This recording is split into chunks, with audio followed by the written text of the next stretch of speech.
back! Beep. Okay, so we're back here. We're gonna finish up TJ's route. Now we actually have Hannah and DJ, so they get to see this, and everyone else knows what's going to happen. We are excited and terrified all at the same time. I honestly think I'm more terrified than excited, but, especially because, Fine. I love TJ. Like, and I don't like, I feel like life is not going to go well for him. Yeah, I mean, TJ's gonna do his own thing. I'm so scared. Alright. So, let's get this going. Woot. It's late afternoon by the time Julian arrives to pick us up from the motel. Things are predictably awkward at first as the stag drives us out of the town in silence. I'm just happy that I managed to sit between him and TJ again, leaving the lynx to stare out his window as the desert landscape passes by. I watch as Julian I watch Julian as his thumbs tap idly at the steering wheel before he suddenly sits up straight. Oh.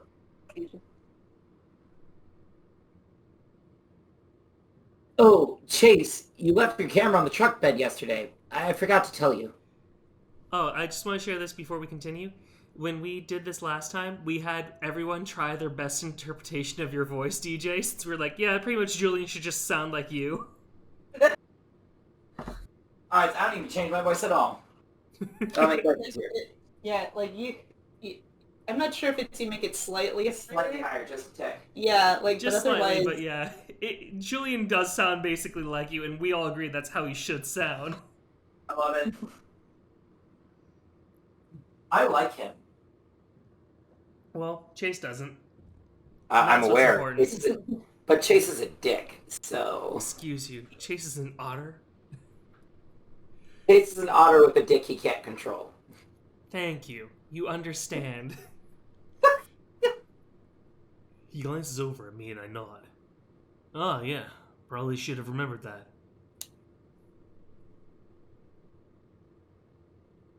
Do you want me to pull over so we can grab it out? I don't know how you feel about it sliding around in the back when we're on the highway. I shrug. Should be fine. It's probably been through worse considering it's a crap rental from the university. Ah. Julian starts tapping away at the steering wheel again. So, your friend seems okay.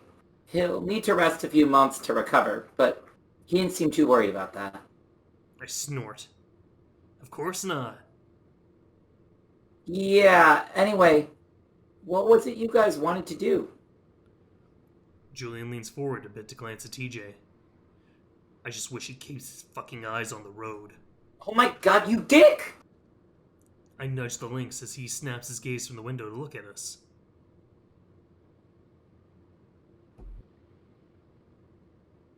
Huh? I was asking what you wanted to do tonight, TJ. Oh, I'm not really sure. We could go see a movie, maybe. Anything out that you wanted to see? Not really. You know, I used to do this thing where I'd get a random ticket to a movie I'd never heard of before. I'd have no expectations, so usually I'd be pleasantly surprised. Oh, that sounds kind of fun, as long as it's not R-rated. of course. TJ. Yeah, so the way I do... Why don't we go to the family plex? I cut Julian off, looking over at TJ.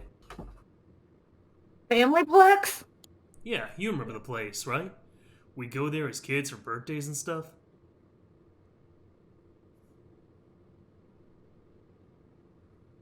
The old rundown arcade thing at the mall? Yeah. TJ seems to perk up a bit. I've been there for like 10 years. That could be a lot of fun. If it's still open. I haven't been to that corner of the mall in a long time. It is. But the other character I'm voicing did break a whole machine because he got pissed. Yeah, that's a different route. We're not dealing with that right now, Julian, so shut Okay, up. fair. Well, alright then. Should we go there? There's a moment of silence before TJ shifts next to me. Yeah, let's do that. The family plex is basically as I remember it. Like TJ had said, a good decade had passed since we'd been here, maybe more. But the ugly stained carpet and the sickly colored walls still cover the place, a real relic of the 80s and 90s. Still, I'm happy to see TJ smile as we walk in, his adorably wide eyes scanning the place as I'm sure he's hit with the same sense of nostalgia. Oh my gosh, everything exactly the same. The look on Julian's face is slightly less enthusiastic. Even smells the same. Kinda like it, actually. Reminds me of a movie theater. Same.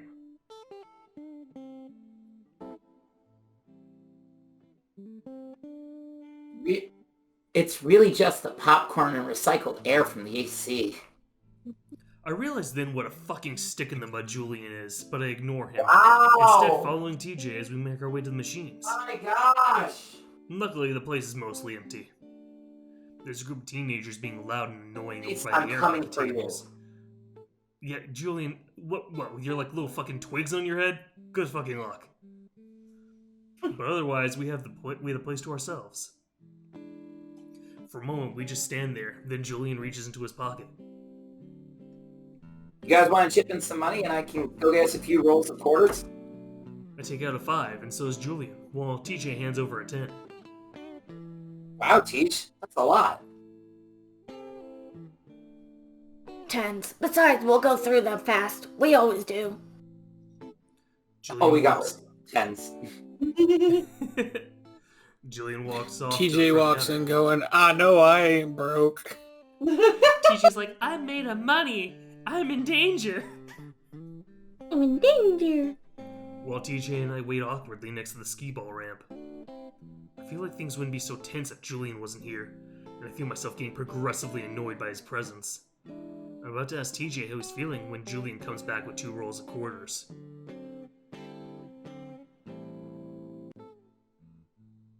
So, we have 2 rolls.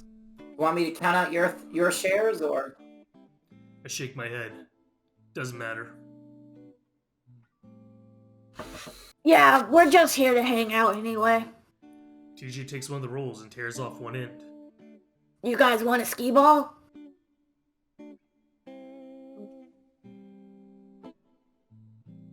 Sure. You know, I've always been pretty good with this game. I take the open rolls of quarters from TJ and take out one of my own, inserting it into the neighboring skee ball machine. There are only 2, and I kinda hope that Julian might just wander away, but he stays right there, behind TJ, watching. I sigh and insert my coin, watching as the little balls roll out into the little compartment. Meanwhile, You know, I'm not saying that Hmm? Julian deserves to die. I'm just saying that Julian dies in every other route for a reason.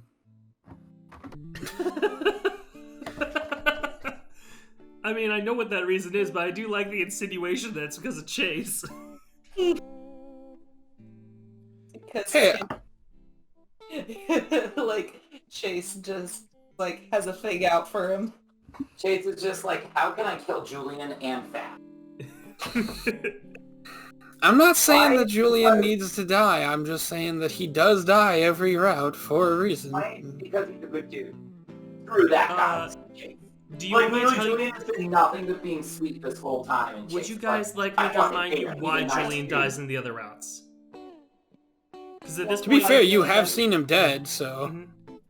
Yeah, we've only seen him dead in, Oh, in Leo's route. Mhm.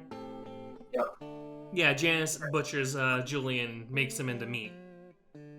Makes him into stew. That's Which is that's weird. Did she Julian's also have fate it in when those she was- routes. no, she doesn't. She just goes batshit crazy. Is the interpretation I understand. Help. She has, Well, I mean, like, she, no- look, She's got so some the thing is, baggage. he's the other waiter at the diner, and she needs more hours. And it's either they get more business or they get less employees. She picked her option. Oh. Is that really the reason No, why? I'm joking. I think But it is. I it's think that horrible she just for the went logic, crazy. and I love it. Yeah, this is like holy shit. I think some people, like, it accentuates their personality, like Leo, and some people it just plays with their psyche. And I mean, we don't know the backstory with her, but she just doesn't strike me as the kind of person who would just slaughter someone in cold blood. I will point out, during like the lead up in this route, she does basically have TJ and Chase help her dig a grave in the back of her house. Who is she planning on using that on? Because she does not use that on Julian. Well, as I said, she's going crazy. It's not her. I'm assuming it was insinuated that it was going to be for Julian, since we know he dies in every other route. True, but like even I after love she kills, this. even after she I kills don't think Julian, he makes it out of the it's other not. route. I don't think That's he's not the certain entire end of it. She's still pretty crazy fast. after that. So I think Julian's just unfortunately collateral damage for her. Yeah, I don't think it's... Yeah, that's what I'm saying. I think she just has gone insane. Just that level Because of she's a crazy. likable person that just randomly like, freaking kill her, dude. That's what I'm gonna do. Gonna kill the first person I whooped. Oh, look, it's Julian. Because it is. It's heavily implied that she's a really good person that just loses it. Yeah, and that's that's fair. Which, granted, I know we're hating on Chase, but like the hysteria does affect everybody. I think Julian is too likable, and that's why people don't like him. Everybody has this friend, right? The person that you're like, that fucker is right again. So here's a question. Can we move Here's on? a question I have for y'all, right? Y'all are hating on Chase. Chase, right? Mhm. But y'all also hated on Leo when he acted the same way in his route. Now, we've seen an entirely different way Chase acts. Yes. Is Leo acting that way because of the hysteria like Chase is now? Or is I'm trying to say, is Are we... the hate against Leo justified in the fact that the hysteria is changing his potentially changing his personality to the same amount? I will have to have us move on because I know Sam needs to get going at some point. So we want to get to the finale for her. Yeah, I just wanted some food for thought, that's all. I know. For thought later. Remember, the motto of our crew is "No thoughts, head empty." Yep, this is Me- fair. We are Meanwhile, blank TJ slate. is having a terrible time. Each one of his balls rolling into the scoreless gutter. I roll my first ball and watch as it misses the 40 and rolls into the 10 gutter. Oh, don't worry about it, Deej. Want me to show you how? Julian moves next to me and I grit my teeth in annoyance, moving over a bit. The stag flicks a ball expertly down the ramp, and it lands squarely in the 40. Oh, on your first try, too. Honestly, I'm out of practice. But usually I go for the hundreds in the corner. How did you do it? Well, Julian grabs a hold of TJ's wrist and I feel my fur starting to stand on my neck and shoulders. first, you don't act like an asshole. Then, on the wrist. Scientifically impossible. Especially for TJ. It's all in the wrist. He moves TJ's arm forward before bending the Lynx's wrist. See? TJ tries again, and this time gets the 10.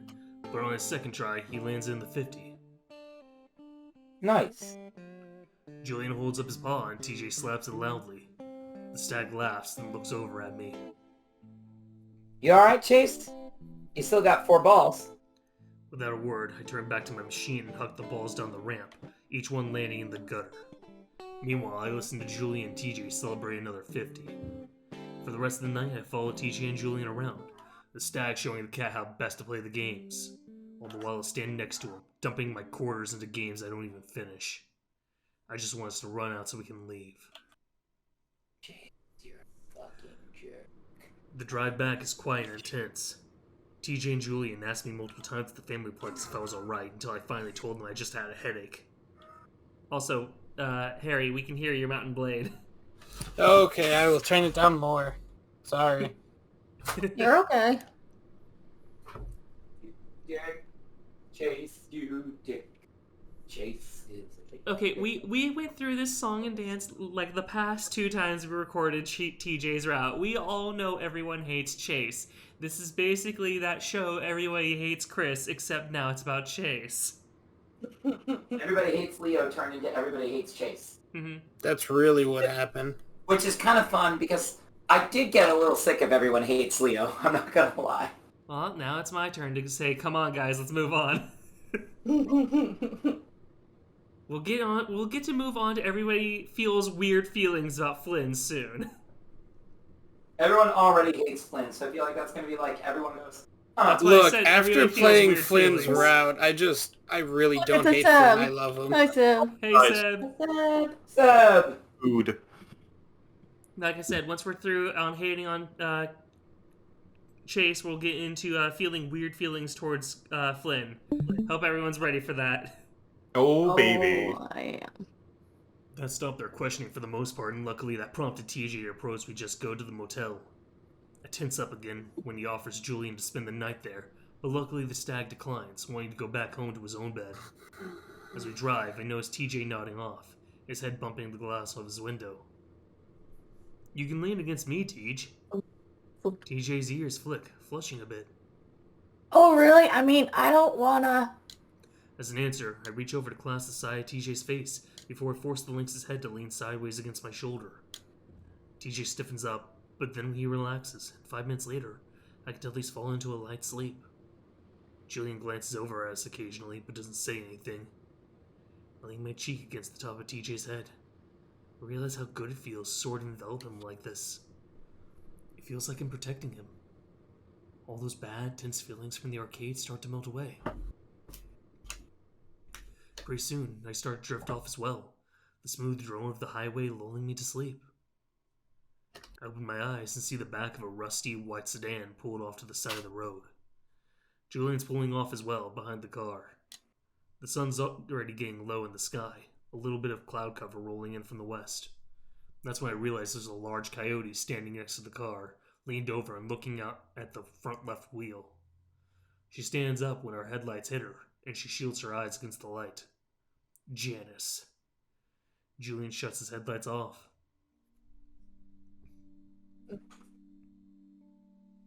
Looks like she's got a flat.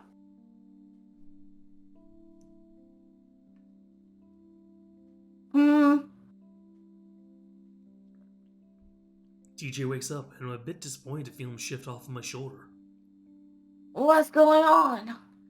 Julian's already hopping out of the car, walking up to the now grinning Janice as she sits her paws on her hips. Well, now what are you doing out there, Julie? I can hear a loud, obnoxious voice even with the doors closed. Oh my god.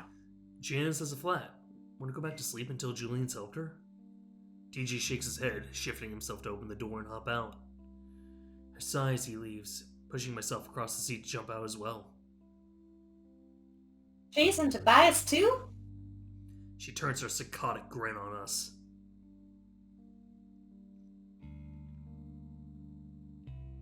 Yeah, we're having a night out. Anyway, do you need any help?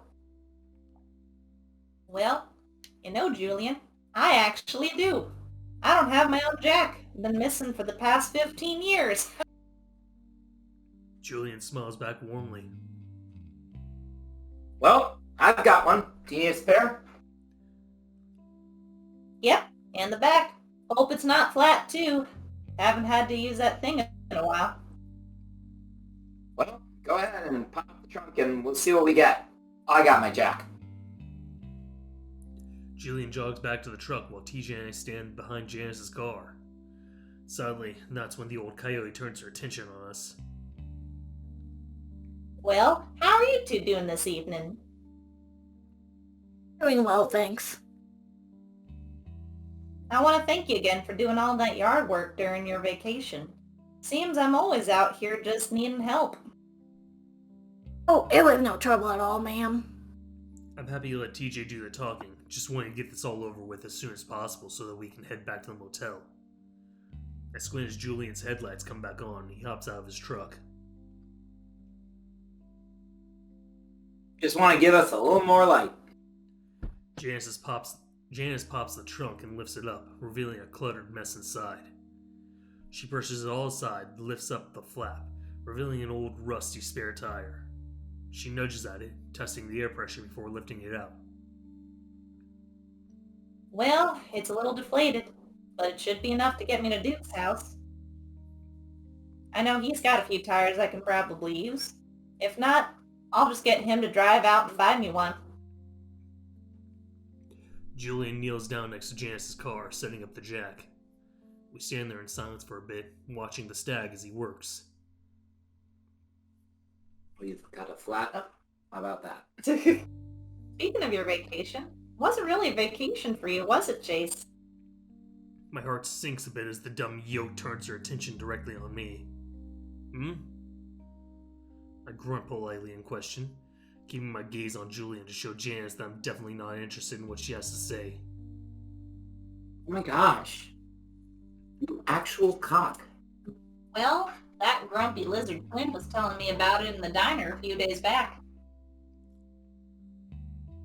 Something about you wanting to document the spooky stuff in town. I try to think of a way to keep things uninteresting so she doesn't ask any more questions. Sort of. Mainly I just wanted to find some information on a murder that happened like 100 years ago. Couldn't find much out. Oh, Flint made it sound more like one of those ghost documentaries that I like to watch sometimes. Got a few stories for you. I keep my eyes firmly on Julian's paws as he starts to crank the jack. Then TJ nudges me. Hey, are there any rules against it being a ghost documentary? I sigh, though I try to keep it quiet for TJ's sake. Well, it's more of a news piece, so a ghost story wouldn't really work, I don't think.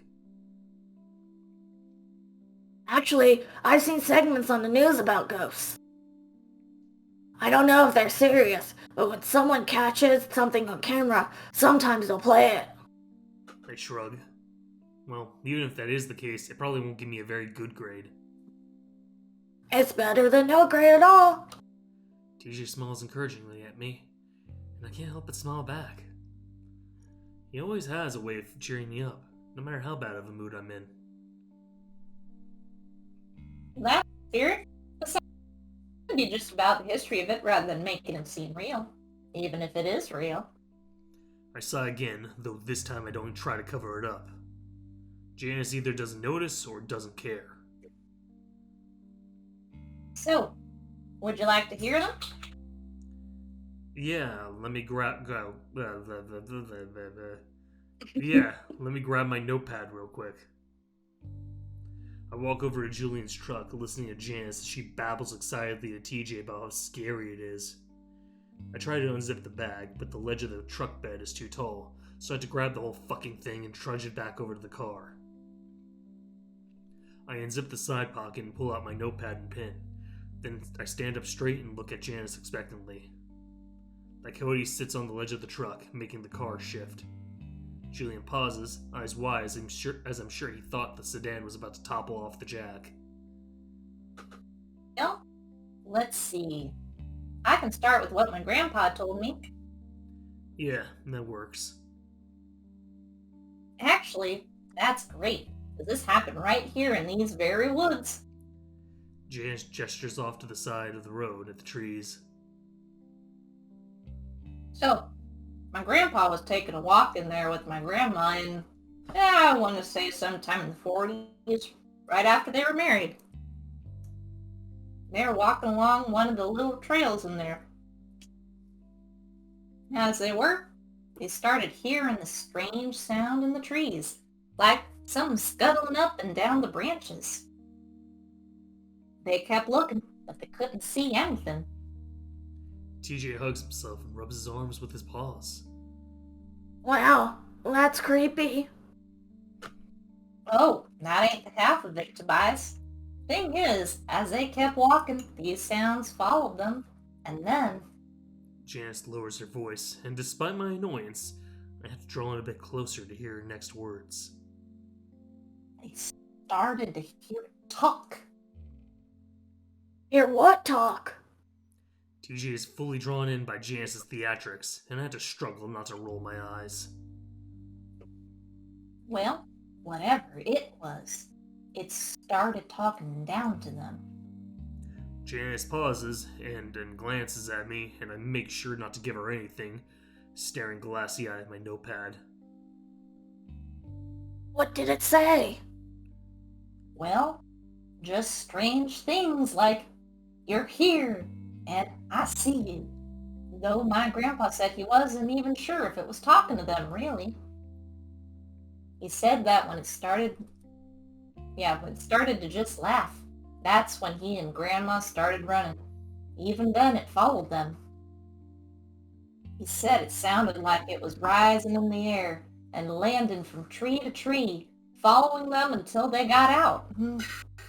At this point, TJ is just frowning, and I had to force myself to jot down the stupid notes. Well, what was it? Janice shrugs. Don't know. Grandpa only told me the story once when he couldn't go on a family walk in the forest. I asked him why, and he told me. Asked Grandma too, but she just pretended she couldn't hear me. Thing is, my grandpa's not a liar. That I can promise you. I scribbled on the notepad, pretending to write all this down. Oh, he also said it sounded mechanical, kind of like it was coming through a machine or computer. That's weird, because they really didn't have those back then. A moment of silence goes by as I wait for Janice to go on. When she doesn't, I look up. So, that's it? Oh yeah. Did you think they'd actually see something? I shrug. Anything else? Janice thinks. Well, there's this bear up the road named Brian. One time, he told me a story about seeing some aliens around here. UFOs and such. This And about time, murder- I can't and stop about my murdering eyes from people. rolling, but again, Janice either doesn't see or ignores it. Said back when he was a teenager, he saw a flying saucer as he was passing by the lake.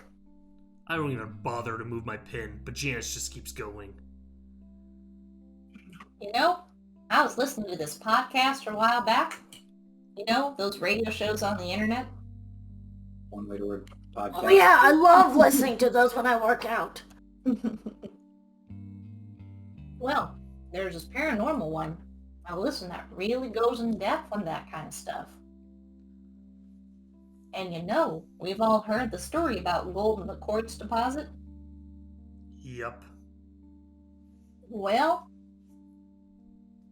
Janice lowers her voice, leaning in, like she's discovered the best kept secret in the entire world.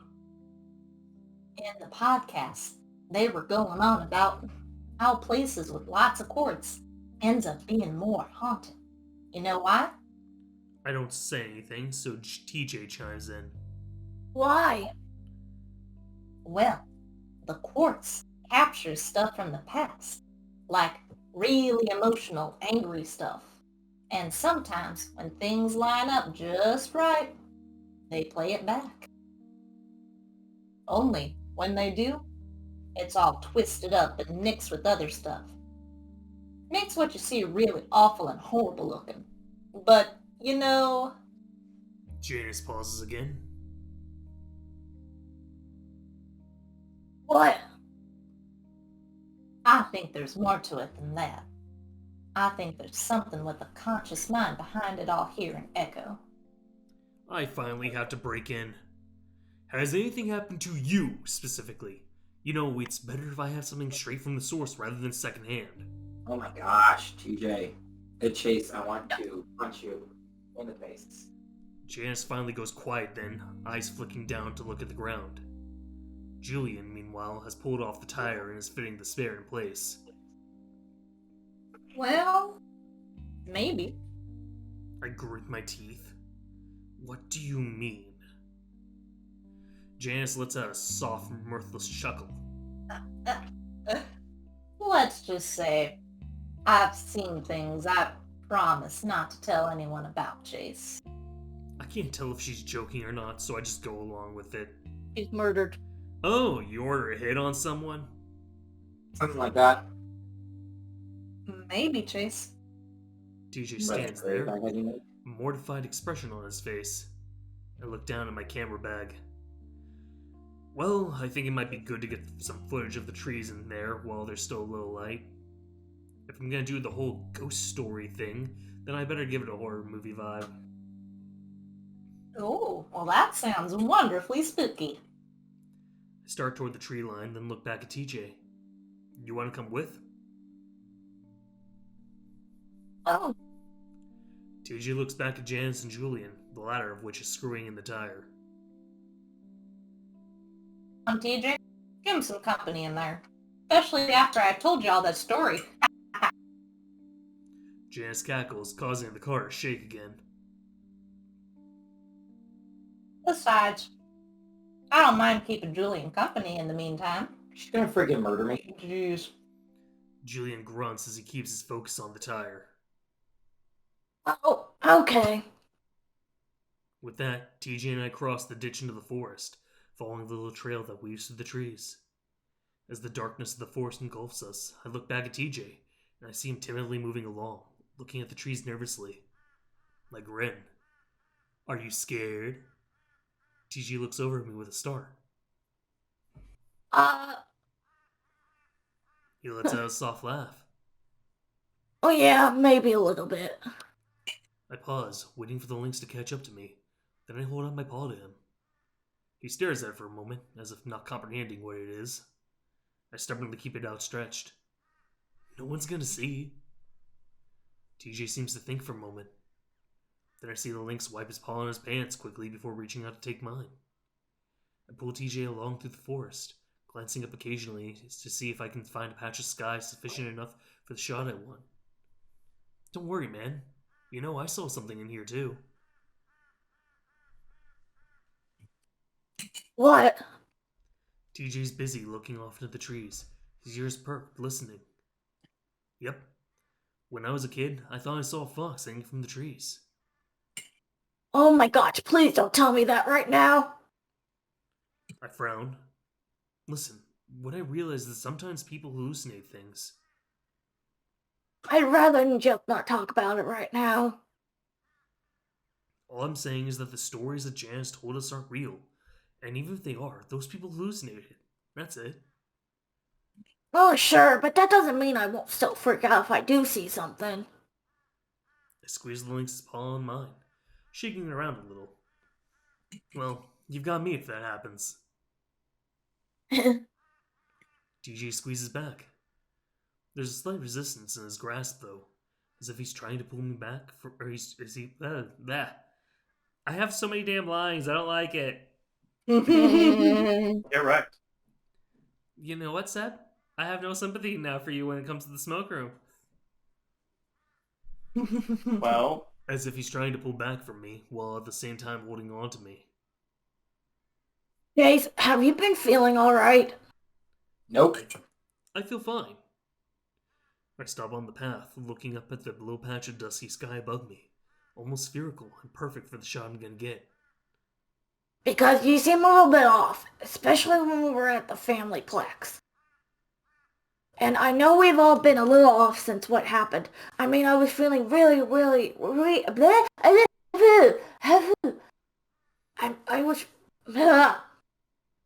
I was feeling really weird the past few days.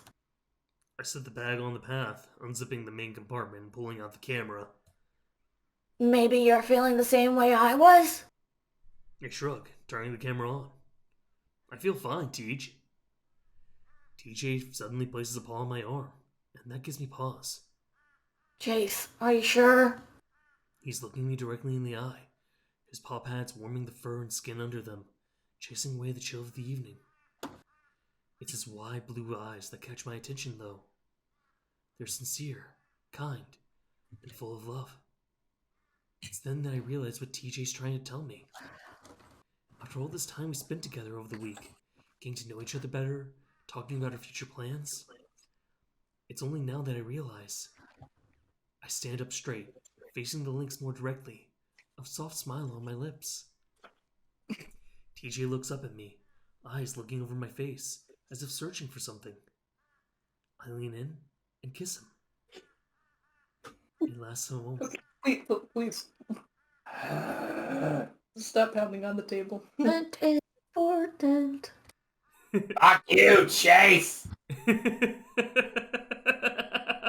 He is like, hey, you're my friend and I care about you. It's at that moment that I think with my dick, not my brain. And I realize. You mean kiss, right? Yeah, right? When someone shows concern about Attack you, him! they want Marvel, you to attack kiss him! them. Marvel, attack! I'm gonna be entirely honest. Nobody ever taught Chase the concept of think from the neck up, not the neck down. DJ, can you get me some tea? Oh, shit. Also, I like the idea that like this scene happens and then there's a flash forward of like 3 years, and it's like that one episode of SpongeBob where Patrick and SpongeBob are taking care of a clamfish, Mhm. and yeah. they're like mimicking a dysfunctional family, except SpongeBob is TJ and Patrick is Chase. And TJ's sitting there going like, you don't contribute enough to this household. Chase just fucking walks off to go and find a new boyfriend somewhere. Lady! I knew this one would happen, and I was warned it would piss me off, It does. but it pisses me off even more.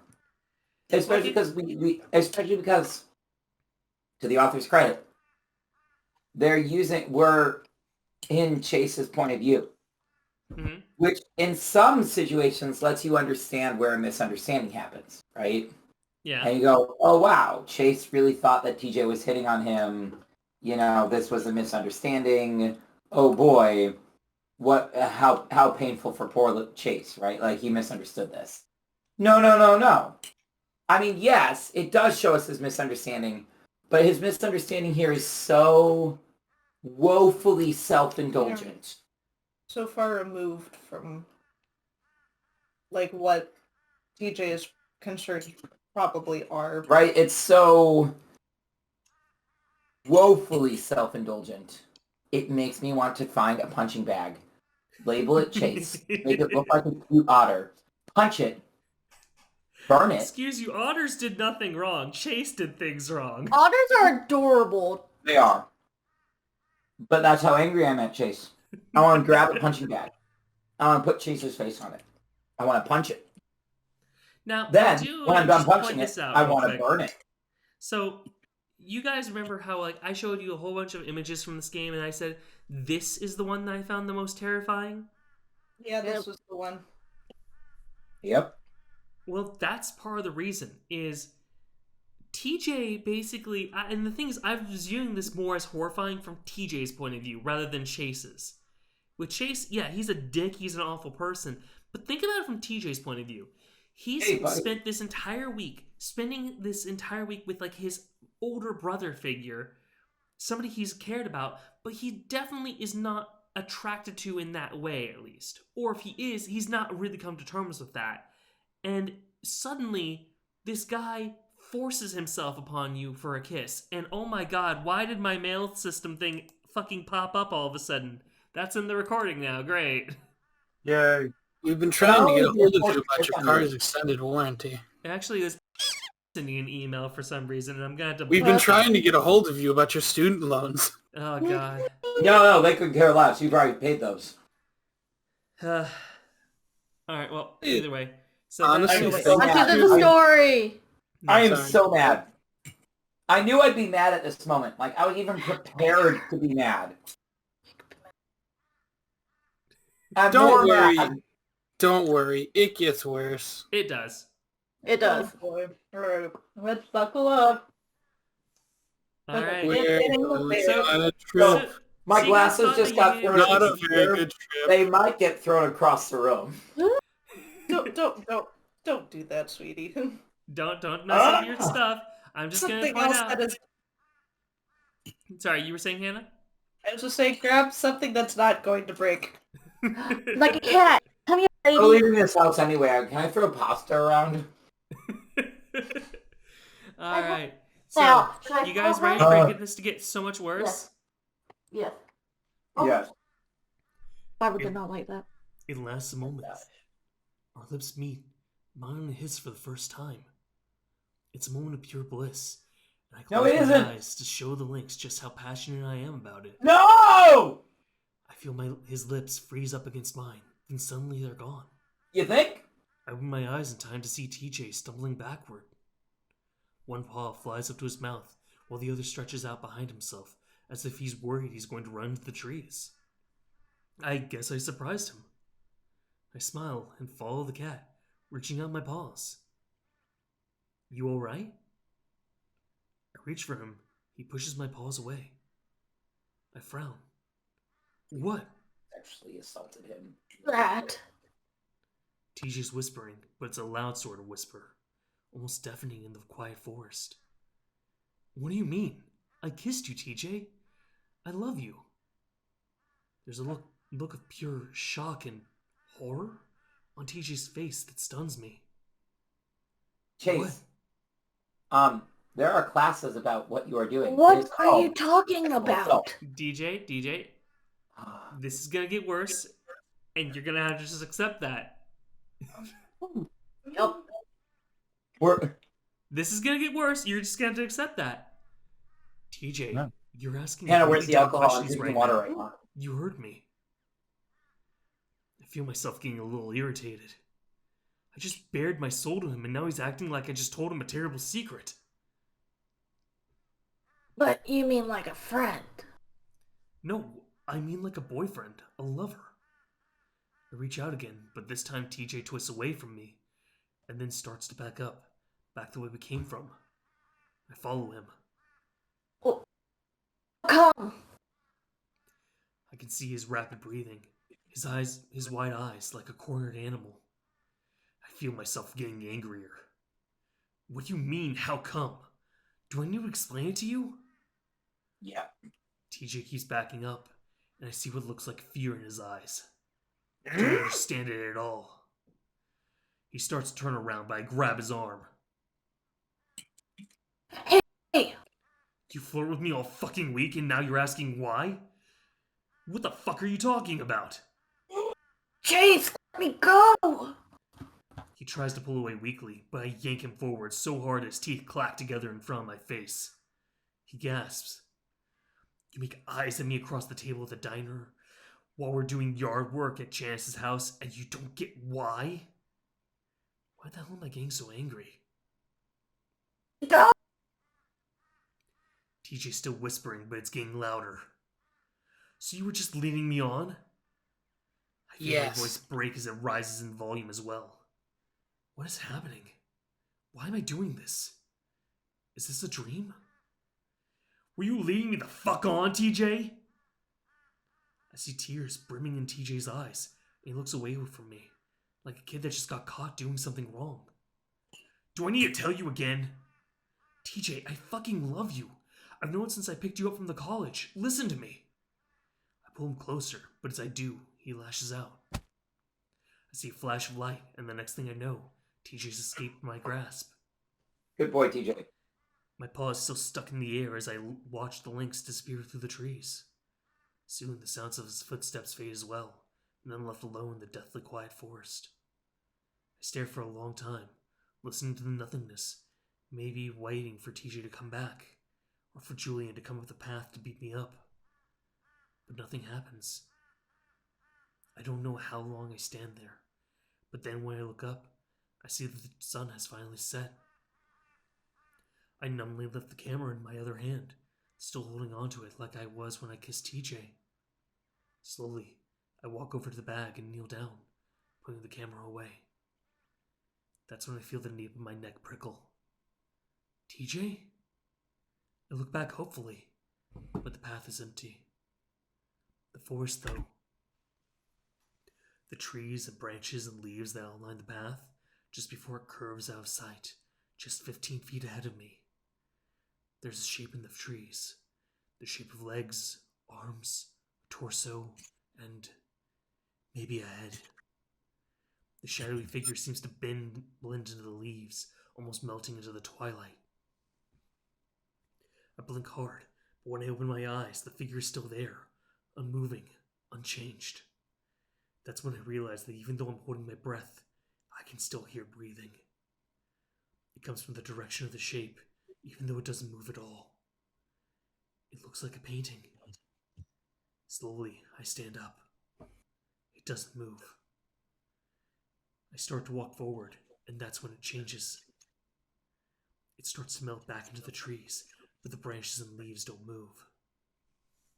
It moves through them. Then, as I reach the bend in the path, it fades into nothing. But the breathing continues. I look around finally, and see that it's gotten dark to the point that I can hardly make anything out.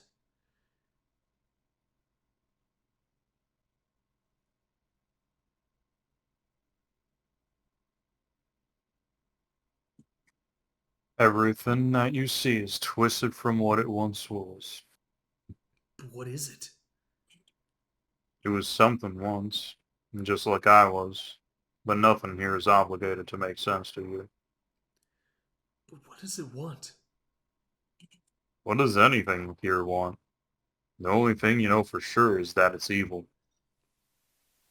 And just like that, I'm running up the rest of the path, feeling as if the branches are clawing at me, trying to pull me back into the forest.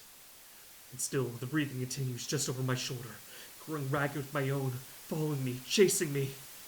I feel close again, gasping, taking on a robotic tone, as if someone's taking their last breaths through the phone. And I'm the one on the other end listening to it. The crackling breath hisses out, then rises up into a screech of static and noise, and I break through the trees, laying in the ditch and jamming 2 fingers in the process as I throw my paws out to catch myself. I don't care, though. I scramble out of the ditch, gasping for breath. I look up, hoping to see TJ, Julian, even Janice, but no one's there. Both cars are gone. I'm left alone on the road, in the silence and increasing darkness. I walk back to the motel alone. I hope to see Julian's truck in the parking lot when I get there, but it isn't. Instead, there's the typical 2 or 3 cars, along with my own. I still have hope as I make my way to the door. Maybe TJ will be in the bathroom, taking a shower. Maybe he'll already be asleep. Maybe he'll be awake, and we can just forget what happened, chat until it's late, order a pizza like we did at Carl's house. But as I press the key card to the lock and it flashes green, and I open the door, I don't see TJ at all. It's dark and empty. And that's finally when I realize that TJ's left me as well. My mind is blank through the motel room. My mind is blank as I walk through the motel room, only then realizing that I left the camera in the forest. I don't care, though. It doesn't matter. Nothing matters anymore. I curl up on the bed and cry for a long time. I don't care how loud I am. I'm sure if anyone hears it, they've heard worse. The employee at the front desk probably hears it every week because that's the way this town is. I fall asleep. When I wake up, I can't move. I don't care, though. It doesn't matter anymore. Even though I know better, I open my eyes. Weirdly enough, the motel is as I left it, disheveled with the lights on. Nothing horrible at all, until I hear footsteps at the base of my bed. I brace myself for it, but I keep my eyes open. I don't know why. I guess it feels like I'm punishing myself for what I did to TJ. I lay there on my side, curled up and waiting as the footsteps make their way round the bed. I don't know what I expect my mind to conjure up. Maybe the demon in the forest, the evil electric creature that breathed into my ear as I ran from it, jumping from tree to tree behind me.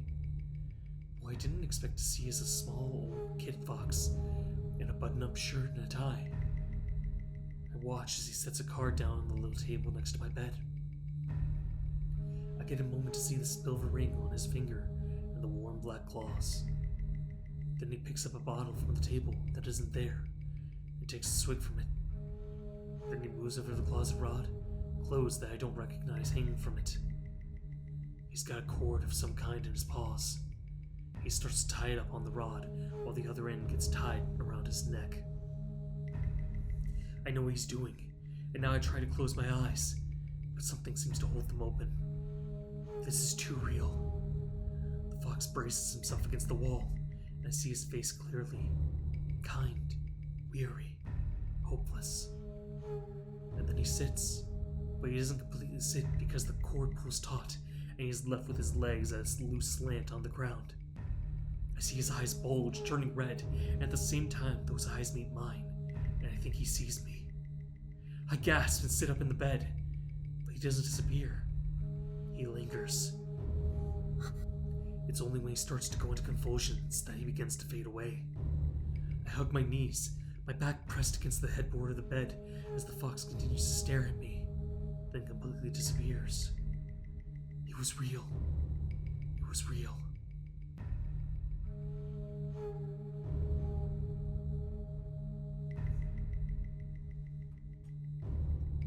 Was. Something's different. Something's wrong in the air. A sound from the bathroom makes me look over at the closed door. Something's in there. Automatically, I get up. It's not like I'm in control of my body anymore. It's like I'm still in a dream, even though I know I'm not. I get to the door and stand there a little while, listening to the breathing inside. And then I open it. I stand there for a while, staring in. The light from the room pours into the bathroom, but it isn't enough to show me anything out of the ordinary. I feel it though. There's an energy in there pulling me in. Slowly, I step inside, looking around, my heart hammering in my chest. I'm not scared, not anymore. It's sort of anticipation instead of fear, like I've been waiting for this ever since I got to Echo. I don't know if I believe in ghosts now, but I know what's happening here is real. I wait, feeling the cold tiles of the bathroom against the pads of my feet. I'm not sure how long I stand there in complete silence. It could be anywhere from a minute to 10, but that's finally when I get an answer. Close the door.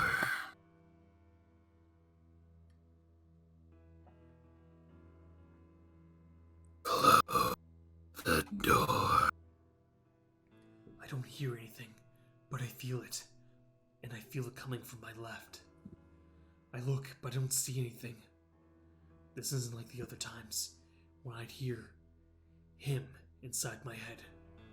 No, the voice inside me is hiding right now, like even he's afraid of this. Still, I sense it, and even though I start to feel that fear again, I reach out for the door. Close it. Close it. Close the door. For a brief moment, I have a sudden realization of where I am, what I'm doing, and what's happening. But that's not enough to stop me. There's a haze over my mind, over everything, like I'm in a deep, dark dream that I can't get up from. Like I think I've lost my mind, or I'm dead. Either way, it doesn't matter anymore. I push the door closed, but not fully, letting just a crack of light in so that through the mirror, I can see the outline of the fur on the left side of my head.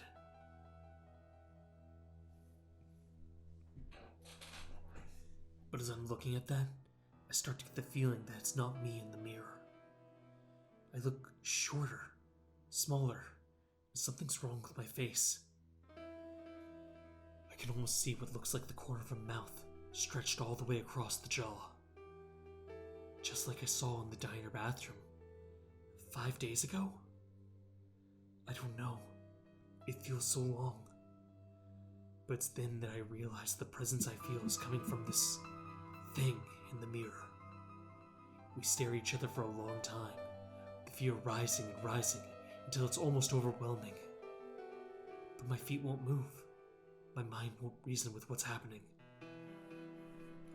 I'm in a nightmare. This is real. The mirror whispers at me, and I can see the grotesque mouth move with the raspy whispering words. Slowly, I move a little closer to the mirror, ducking my head down a bit, reaching up to touch my cheek, where I see the widened gash from mouth. The reflection does the same, but when I touch my face, I only feel smooth fur, even as the fingers in the mirror brush against the opening. What's happening? I ask myself, but my reflection responds. What's been happening for eons? What was supposed to happen to everyone else in this town? But you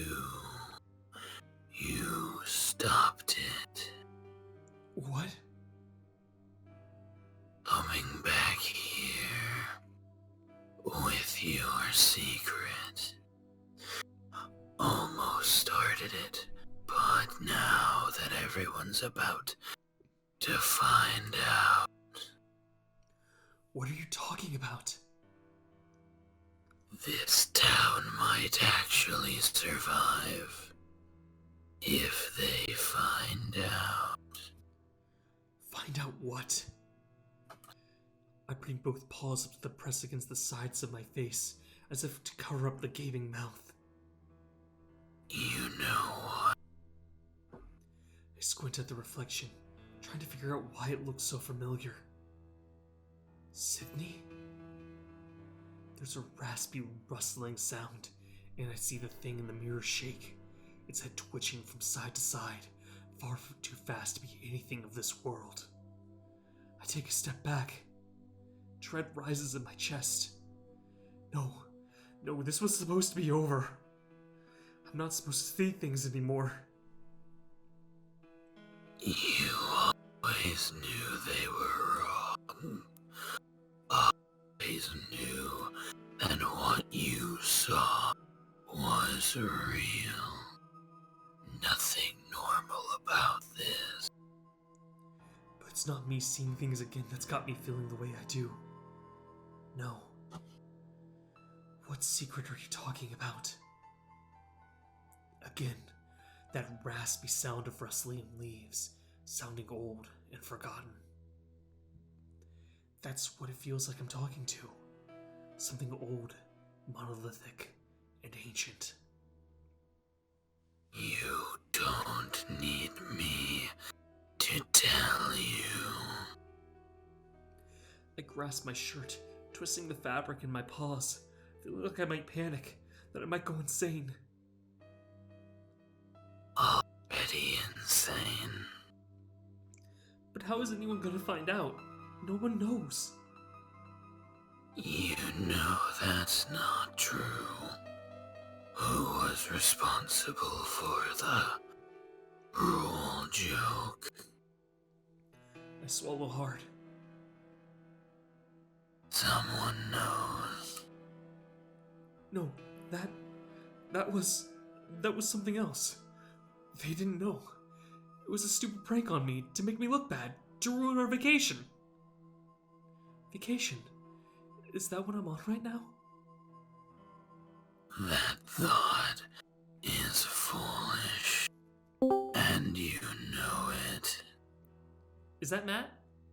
Me. I'm currently walking. So Oh, okay. Welcome, we're in a fun scene. And DJ and Hannah both hate Chase with a passion. I don't blame them. Spooky voice. I know you are. Alright, back at it though. It was definitely foolish. Know who it was. And after that, you did it to him. Oh, after what you did. After what you did to him. I see myself pinning the lizard in the parking lot, holding back from pounding his face into nothing. He's going to tell everyone. I'm hearing some background noise from someone. No, might be me. It's probably. I mean, if it's me, it's probably just the wind. Oh, okay. Well, Sorry. it's okay. If you could just mute then, that'd be perfectly fine. And then when you're in a place where there's not as much background noise, that'd be great. Yeah, I can do that. King in the woods. Enjoy your midnight hike. Not quite midnight, but When a sure. band of strangers approached you, Oh, okay, yeah, I'll put the bear by the fire.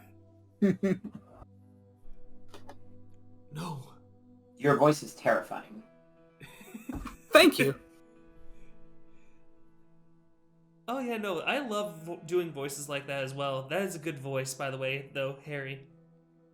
In order to make this work, I have to drop my head below my shoulders in this weird crouch thing and like whisper into my microphone. Oh, man, it sounds so much like my own demon It voice works. that I use.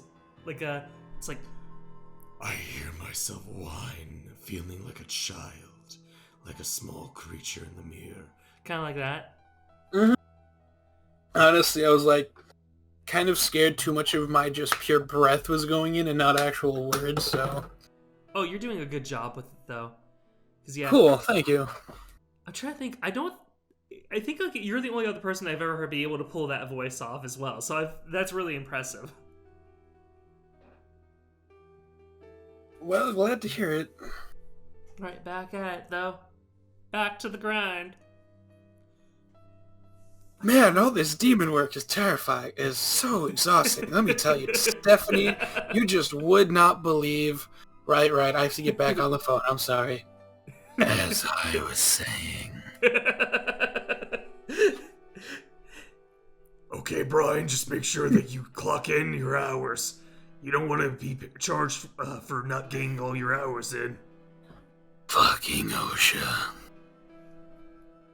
I hear myself whine, feeling like a child, like the small creature in the mirror.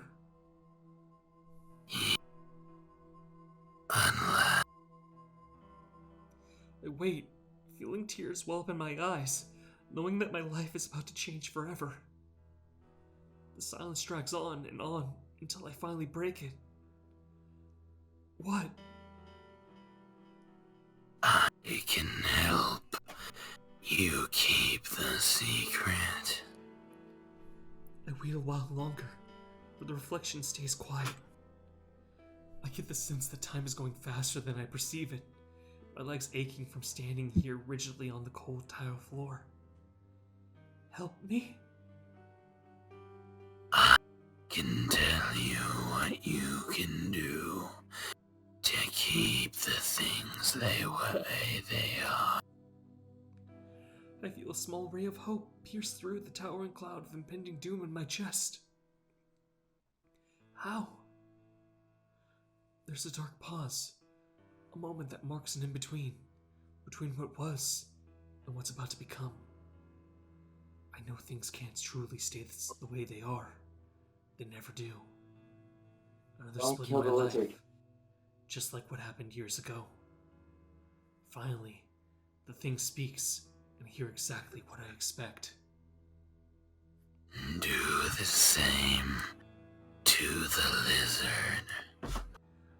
I swallow, feeling myself resisting, rejecting the idea. Unless you want them all to know your secret.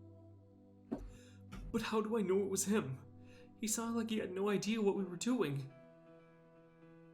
He is deceptive, a liar.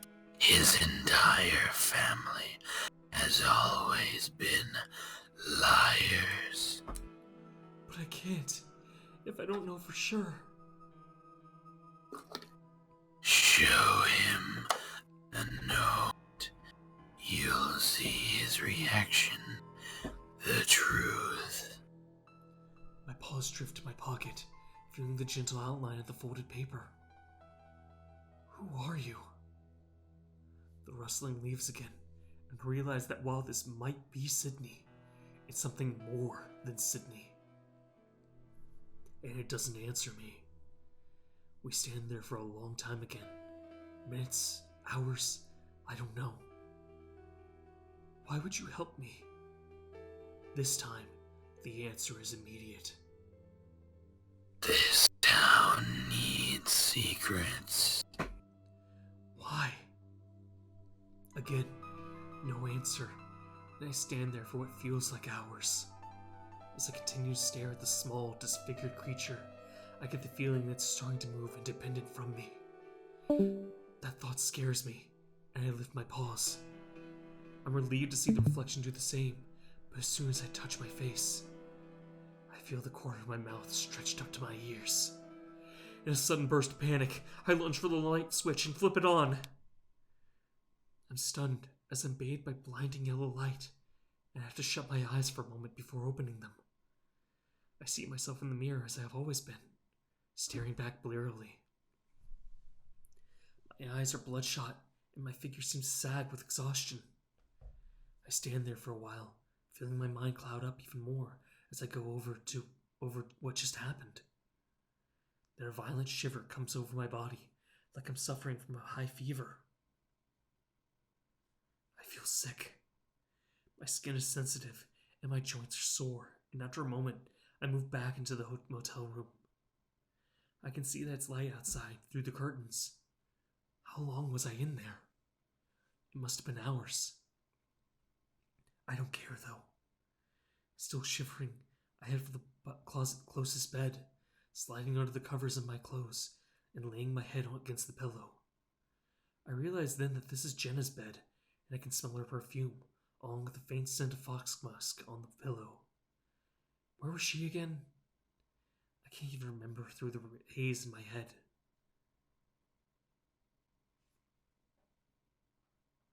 I think I fall asleep, but I'm not sure. A sudden knock at the door makes me jump. I curl tighter under the covers, hoping that I just dreamed it, or that whoever is outside just goes away. Then the knock again, followed by Leo's voice.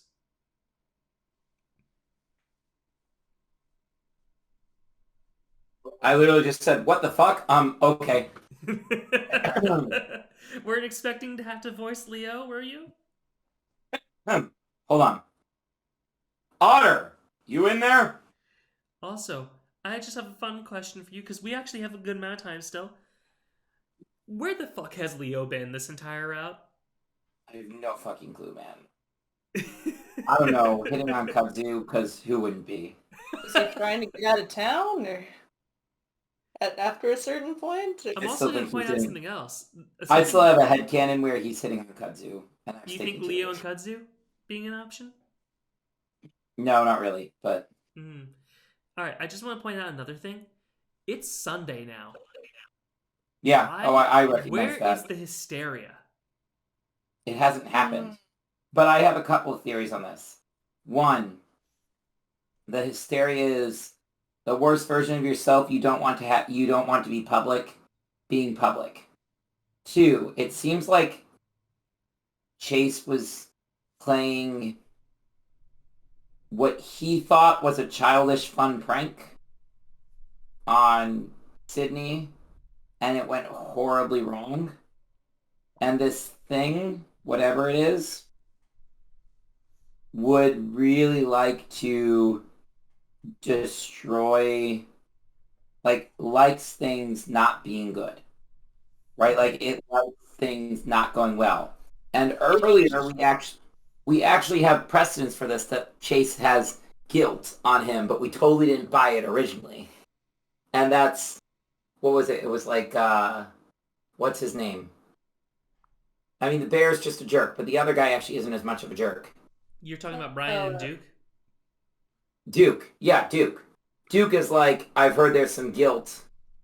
You know, and we don't think much of it in that route, because we're like, no, Duke, you're going freaking insane and you're an evil jerk.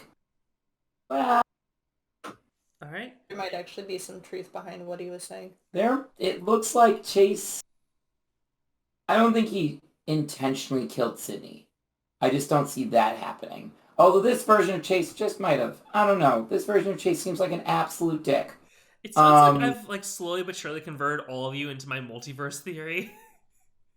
But whatever the case is, it's very clear that Chase has problems. and those problems are being manipulated by this thing, and Chase doesn't want this problem to happen, right? He wants to hide whatever problem he created. Mm-hmm. Now I'm not sure whether he's trying to. The one thing left is I'm not sure whether he's trying to protect TJ because TJ is somehow involved with this problem, or if he's truly, or if this is just a Chase problem. All right. Well, there are 4 scenes left. This is the first of those 4. You ready for this? No, but here we go anyway. Also, can I just point out, we literally watched Chase, by all definitions of the word, sexually assault TJ. Why do you Like- think I said that's the most horrifying scene to me? We literally watched a sexual assault as the protagonist. Like, we were the ones Committing it? doing it, right? Yeah. Which Yeah, that's was- the thing. And it was like straight up textbook sexual assault, right? Mhm. There's no gray area here. It was, I own you, right? Like, that was like his mentality. His mentality was, you've been leading me on. Didn't you see what you were wearing kind of language? We And got I'm like like, an hour oh. and 15 minutes. Yeah, we should get Oh my moving so gosh. Sam gets to actually see the ending. Okay. Say your line. Otter, you in there? I cringed, squeezing my eyes shut, having completely forgotten about him. Why had he chosen to show up now? I lay still for a moment, then he yells again, which makes me jump out of the bed, cringing at the pain in my joints. Groggily, I stumble to the door, leaning against it for a moment, as I feel lightheaded, trying to gather myself. Finally, I fix my face into a tired smile before opening the door. Leo stands there, his ears perked, eyes wide as if he hadn't expected me to open the door.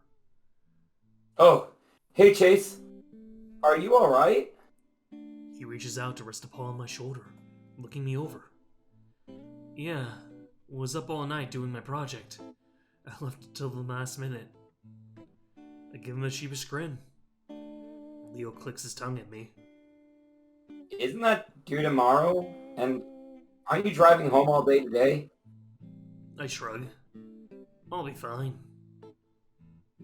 If you say so, Otter. He continues to stare at me with a look of concern. What's up? Well, I guess I'm just sorry that I haven't been around more this week. I guess I was just being a bit unfair to you. I rack my brain for a reason why Leo's apologizing to me, or how exactly he's been unfair to me. I guess I've just been a bit down because you weren't talking to me as much as I thought you would. Oh. Had Leo been avoiding me all week? I hadn't even noticed. Oh, well, it's alright. I was wondering why you hadn't texted me. I've been missing you. Ah, Leo's ears flatten, and I see a look of shame cross his face. you should have texted me too, you know. I didn't want to bother you. I could tell you weren't all that happy. Leo lets out a big sigh, letting his shoulders droop. I'm sorry, Chase. I guess I just felt kind of shitty after what Flynn did. And you just went kind of quiet. I scratched the back of my head. Yeah, I can't deny that you kind of ruined the vibe of the whole trip, but I really should have called you afterwards. I'm sorry too. My dad did call me into work every day, so I guess it would have been hard to work things out anyway. That sounds familiar. He's still making you work weekends too? Usually, yeah. Leo looks past my shoulder into the motel room. Anyway, when I texted Jenna, it sounded like something was wrong. I guess she's already back in Pueblo? I shrug. Yeah, I think the tension got to her in the end, and she took off early. She was complaining about Flynn the entire time she was here. Leo lets out another big sigh. Great. He's been acting strange, too. Oh yeah? I suddenly hope that the wolf isn't going to ask to be let in. Yeah, driving around, acting all shady. That's actually what makes me want to visit you. See if everything was okay. Carl isn't even responding to me. I'm good. Just tired and stressed out. Is Teach here? He's actually hanging out with an old friend in Payton right now. Once he comes back, we're gonna start driving back. I was actually in the middle of a nap. Oh, sorry. You wanted to get back to that then? I smile guiltily. Yeah, that would probably be for the best. Don't want to nod off on the road, you know? Of course. Leo looks at me hesitantly. Listen. I know this is probably going to be our last time getting together before we split off, but... You want to try this again in the future? Maybe over the summer when we don't have school to worry about. I just feel like we left a lot unsaid. Doesn't have to be everyone, and maybe this time I'll just tell Flynn not to come around. I smile back at Leo. Oh, my controller died. And we're back. Fun. I have new batteries. Yeah. Yay! I smile back at Leo. Okay, I guess somehow I got into a new menu. I smile back at Leo. Yeah, that's We're learning about menus we didn't even know existed. Yeah, I didn't even know about that one. I think that was the backlog, maybe. That was looked the like a backlog. backlog. Yeah. I really like this, Leo. It's actually very sweet. He clearly still has feelings for Chase. But not Stalker and Tsundere and... No, And wait, he's Tsundere. Sorry, Yeah, not no. Tsundere. yeah, he's hurt, If but I he's can't not... have you, then Train can have you. Yeah. Well, and that's, I mean, to possessive Leo's credit, unlike possessive Chase, possessive Leo did not sexually assault Chase. Whereas But Chase to sexually possessive assaulted... Chase's credit and Yeah. not possessive Leo's credit, possessive Chase hasn't killed TJ. That is fair. He's about to kill Flynn. He is about to kill Flynn, so... Anyway, you know, move on. Yes, we need to get moving. That said, the only thing is the only reason why Leo hasn't done it is because Chase is Corwin, so he just immediately jumped on it, regardless of how bad of an idea it was. Yeah, that sounds good. I think that'd be a great time. Leo smiles back, looking genuinely relieved and happy. Aw, that's good to hear. And I'll be sure Dad knows that I want that week off. Good luck with that, and I'll let TJ and Jenna know. Thanks, Chase. Leo stands there for a moment, then steps forward to give me a hug. I hug back tightly before letting him go. I stand in the doorway until Leo's van pulls out of the parking lot, heading in the direction of the highway, probably on his way back to work. Once he's gone, I deflate, feeling as if that one conversation had been equal to hours of hard labor. Still, watching him go, I get a sense of sadness, like that was the last time we'd see each other the way we are now. I stumble back to the bed, almost falling before I catch myself on the edge with both paws. I stare at the square platform on the comforter, feeling a little sick. For a moment, I hear whispers coming from the dark bathroom, but I don't even look up to see if I can see that figure in the mirror. I wish I'd closed the door, but I'm not going near that place again. So I just curl up back on the bed, facing away from the bathroom, closing my eyes.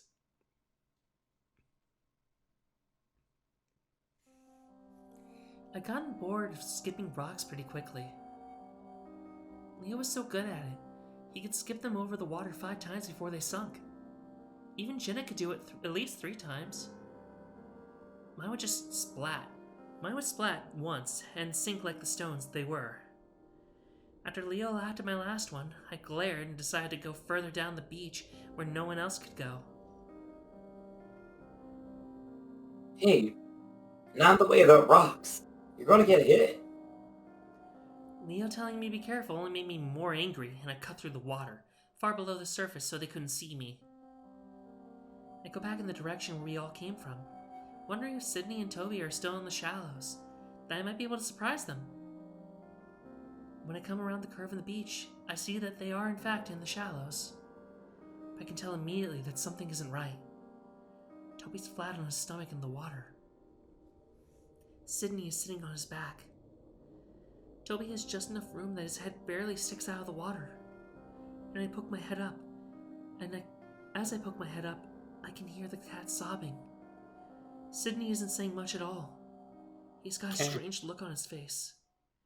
It's a look that I've seen before, like that time he'd covered Toby's mouth and nose when he had him pinned down, and we had to pull them apart. That same look he had when he threw in a dirt clod with a rock in it at the lynx's head. A look that was determined, almost empty, but completely fascinated with what he was doing. Almost like he liked it. Something about this situation scared me, though. The other times we had been there to help separate them, or stop Sydney from going too far.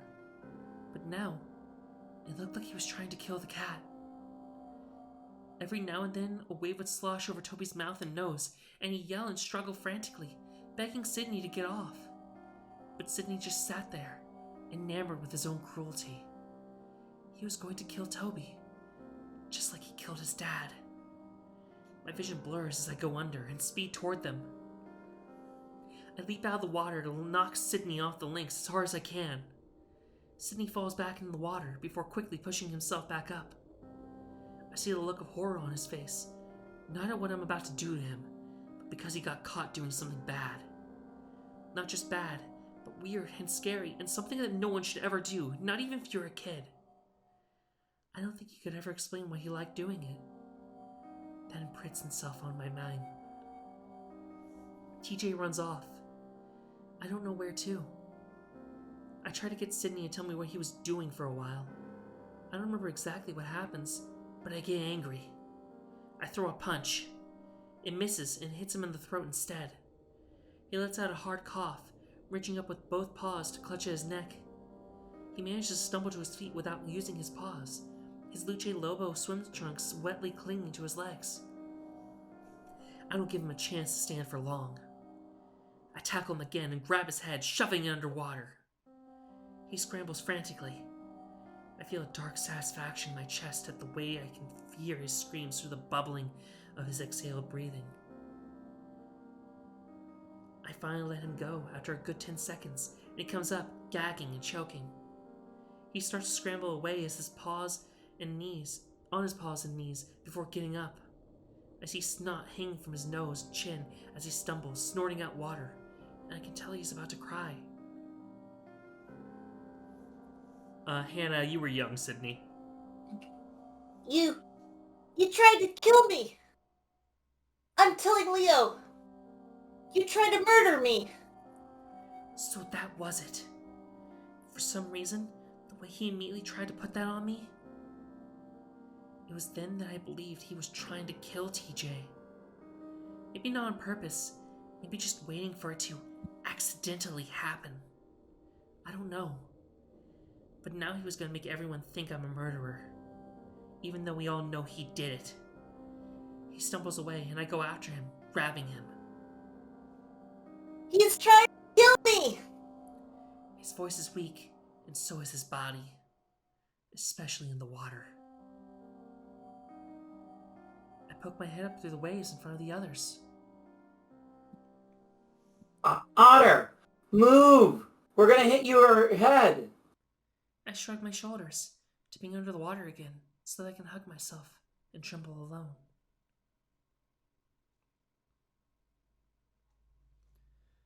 Again, time passes in a way that I'm not familiar with.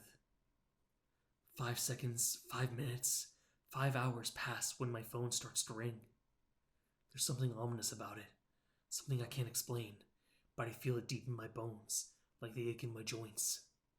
I open my eyes and see my phone is just a foot in front of my face, vibrating over and over. I see the blank contact image on the screen with the name Julian under it. For a moment, I wonder why I have his number, why I have his name attached to it. And then I remember it's because we exchanged numbers during the scavenger hunt, so that I could call him to meet up. Slowly, I reach out and press the green button to answer. I raise it to my ear, waiting, but only get silence on the other end. Hello? Hey, Chase? Julian's voice sounds hesitant, like he's not really sure what he's doing, like he doesn't know me. Yeah? Hey, so something happened that I thought you, or at least someone should know about. I slowly sit up, the blanket falling away from my shoulders. What's up? Well, TJ spent the night over at my place after what you did. Julian's voice takes on a hard edge, and for a moment I'm not sure what he's talking about. Then I remember the forest and what happened there. For some reason, that thought doesn't create the horrible empty guilt I felt yesterday. In fact, I feel nothing. Anyway, we got him a bus ticket back to CCU, and we were hanging out until the departure time, which was an hour ago now. Yeah? Well, that lizard guy showed up. Flynn, he showed up at my house. I don't know how he knew where I lived, but I think Janice told him. My heart skips a beat. Anyway, he wanted to talk to TJ, and eventually TJ told me that I could just wait inside. So I did, and after a while, when I looked, they were gone. Gone? Yeah, and so was his truck. I'm pretty sure TJ went with him, but I don't know. They're both acting really strange, so I don't really feel good about it. TJ wouldn't respond to my text either. I see. So, since your number is the only one I have from your friend group, I thought I should tell you so you can let the others know too. Alright, I'll do that. Alright. There's a pause, but I'm already getting up, looking for my keys. I'll probably check things out myself before my shift today. You know where Flynn lives? I can tell the Buck doesn't really trust me with this information, and why would he? I don't care, though. Yeah, he's on Shepherd Street. Janice will be able to point out where it is for you, but I'm heading over now. Let me know if you find anything out. I will, later. Bye. I feel my heart rate picking up speed as I finally find my keys under my backpack on the table. I snatch them up and jog out the motel, the heat of the afternoon sun coming over me in a wave. I realize then how late it is. Is that you, Matt? Yep. Welcome back. You got here just in time for the fun scene. Oh boy. I've been in the motel for nearly a full day, but to me it felt like only a few hours, if that. I should be on the highway right now, if not already back in Pueblo. But I realize that none of that matters now. As I sit down in the oven-like heat of my car, I see it staring at me from the back seat. I'm not afraid of it. At least not right now. It means that I'm on the right track, I think. I'm doing what I was meant to do. I know where Flynn and TJ are. He probably thinks that the best place to get the truth out of TJ. His truck sits there in the small parking lot alone, gleaming in the setting sun. I pull up right next to it and look inside. Empty. I park and shut off the engine, jumping out and jogging toward the faint trail through the sagebrush. I know exactly where to go. Instead of turning right like we did yesterday to get to the border, I take a left. I haven't been on this part of the beach in over a decade, not since it happened. I know this is the right direction though, and soon enough, I see the bend on the beach that turns into the shallows that we played in so many times. I also see an odd set of tracks leading in that direction. Flynn's footprints, not hard to recognize with their long clawed toes. But there's another pattern next to them. They aren't footprints, but drag marks, like Flynn had been dragging something next to him. I pick up the pace and start to run, breath catching in my throat, that feeling of not being able to turn back looming over me like a dark fog. The water and sand around me is starting to tinge soft red with the setting sun. For a moment, I wonder what would happen if I stop. What if I turn back instead of turning this corner? I know that my life will turn out very, very differently if I do. The thing in the mirror, the town, it told me so.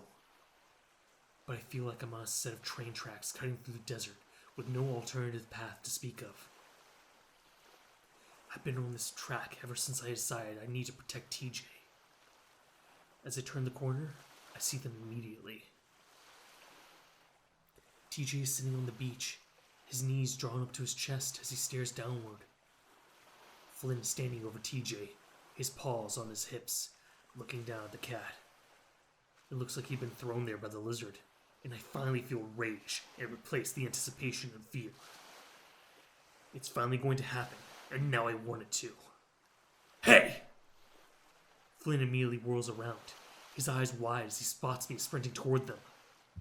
He takes a step back as I get closer, but skid to a stop 10 feet away, glaring at him as my paws clench into fists. What the hell are you doing? I scream at him, wanting to let him know just how pissed I am. It feels good, finally not being afraid or worried about what's going to happen. Because now I know there's no other option. Flynn looks taken aback for a moment, looking me up and down before he straightens up.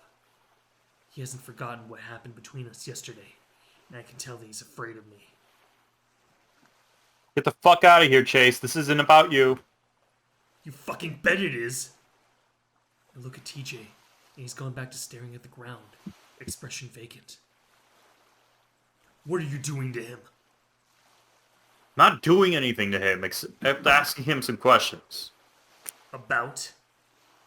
You know exactly what about.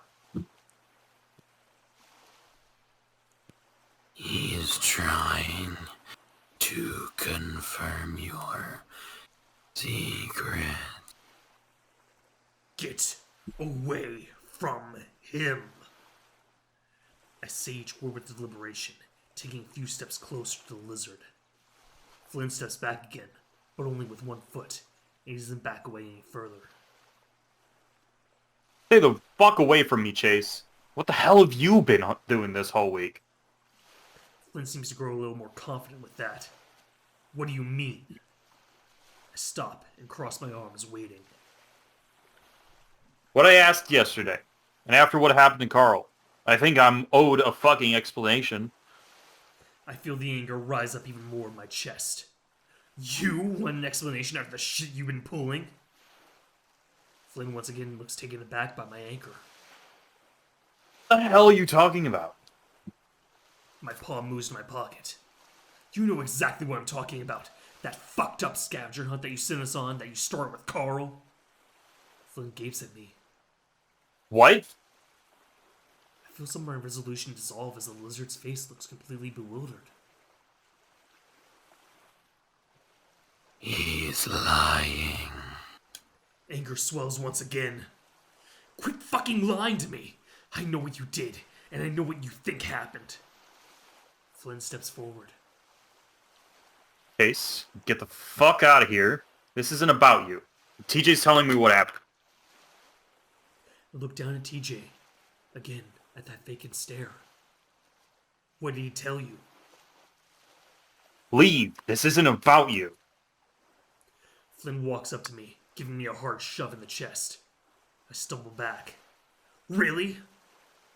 I feel my paw reaching into my pocket as if on its own accord. I grasp the note, and even though my nerves fail me as I'm pulling it out, It seems to happen on its own. then what the hell is this? I unfold the note, ripping the old paper in the process. But it's intact enough when I present it in front of the lizard's face. Flynn's brow furrows in confusion for a moment before he takes it roughly from my paws. He stares at it, eyes scanning the page, as if looking at it from all angles. Finally, his eyes flick up to look at me. The fuck is this? He whispers hoarsely. I look straight back at him, waiting for the expression of familiarity, the guilt, the knowledge that the piece of paper is his own doing. But instead of what the mirror promised, I get shock and confusion instead. Just like that, I feel my determination break down. It was as if something had been driving me to this moment, and that cloud covering my brain breaks for a moment. For a moment, things are clear, and I'm left in a daze. I don't... What is this? His voice turns up into a scream. It's such a horrible sound that I stumble back. He holds the paper up, showing me, and I stare as if I'd never seen it before. Unlike the other notes, this one is a crude drawing. On the far left of the page, a small stick figure with the lynx's ears is kneeling on a beach surrounded by clams and starfish. He's covering his face, tears falling into the sand below. Extending out from the beach, poorly drawn waves spread across the top of the page to represent the lake. Far below the waves, two figures are connected near the bottom of the page. One has X's for eyes, his legs and arms splayed out, tiny little bubbles coming up from his mouth. Below that figure, another sits below him, grinning mischievously, holding that drowning stick figure down by his tail. As if the picture wasn't descriptive enough, words and arrows label the great characters. Toby, sitting on the beach, Sydney, dead in the water, and Chase, holding him down. I'd looked at the drawing so many times before, but now to have Flynn be the one to show it to me? But he had to be the one to draw this. Who else could it have been? But here he was, standing there in a stage shock just like me, but I could see his expression very quickly morphing into fury. All my plans to confront him, to figure out how he had found out or thrown out the window, because he just found out. I'm completely unprepared, and conveniently, the presence that spurred me on has left as well. It's only now that I realize how stupid this all was. It's like I'd been tricked.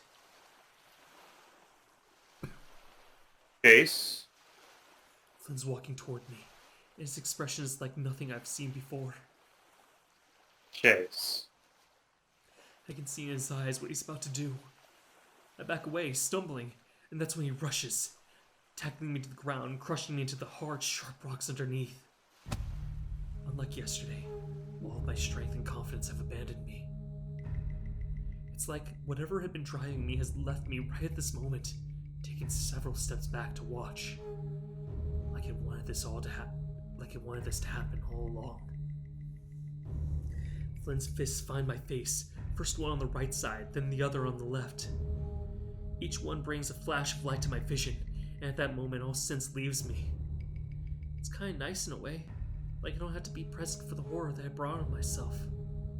A few more punches come my way, the impacts like earthquakes in my head, but I don't feel any pain. Instead, they leave me feeling stunned, like I'd been electrocuted. I can feel blood pouring from my nose like a faucet though, and soon it fills my mouth with that familiar metallic taste. Fucking piece of shit. You think you get to play with me like this? His strong, big hands find my neck and start to squeeze. Through blurred vision, I can see him above me, eyes filled with tears, glaring down at me with a rage that I didn't think was possible. You little shit! You won't fucking get away with this shit this time. I hear the rustling leaves again. My reflection, Sydney, the town, whatever it is, laughing at me. Vaguely, I wonder if Flynn had been spurred on by it too. Puppets. Nothing seems real right now. What's happening to me? To Flynn? What's happening between us? It seems impossible. But the breath that's stuck in my throat is very real, and I start to see stars and blackness begin to cloud my vision. After the things I've done, I guess I deserve it. I guess this is the appropriate way to go out. Flynn! A soft voice coming from the distance. It was me! I did it! Hands come away from my throat, and I take in one massive breath, like I'm coming up from the water after being under for far too long. Spit and blood go down my throat and into my lungs, and I roll over, letting out a great cough, spraying the rock in front of my face with dark drops of blood. What? I watched blood drip into the flat rock in a steady rhythm from my nose, having to breathe extra hard through my mouth because of it. I said I did it. It was an accident. I pushed him out into the water and he drowned. I grabbed the rock, stumbling to my feet, feeling that old anger return. He's going to kill Toby. Stop him. I stumble unsteadily to my feet and turn to see the lizard with his back to me, approaching TJ. He will never leave Toby alone. Just like Sydney. I stumble after them, hand tightening around the rock, the back of Flint's head in my sights. What did you say? But you can stop it for good. Break the cycle. The circle. Circle. Like cycle. I read it as cycle. I get paid minimum wage. This is stupid. You don't even get paid minimum wage. Alright. We should get back. This is actually a very serious scene. I'm a few steps away from Flynn when I swing, bringing it down on his head as hard as I can. The sound is awful. Immediately, Flynn bends over, screaming in pain as his paws come up to clutch the back of his head. I swing again, this time glancing off the top of his head, most of my power robbed by the poor ankle. Flynn turns to me then, still crouched low, and tries to tackle me. I stay on my feet for the most part, but I'm pushed back several feet as I grab onto his back for support.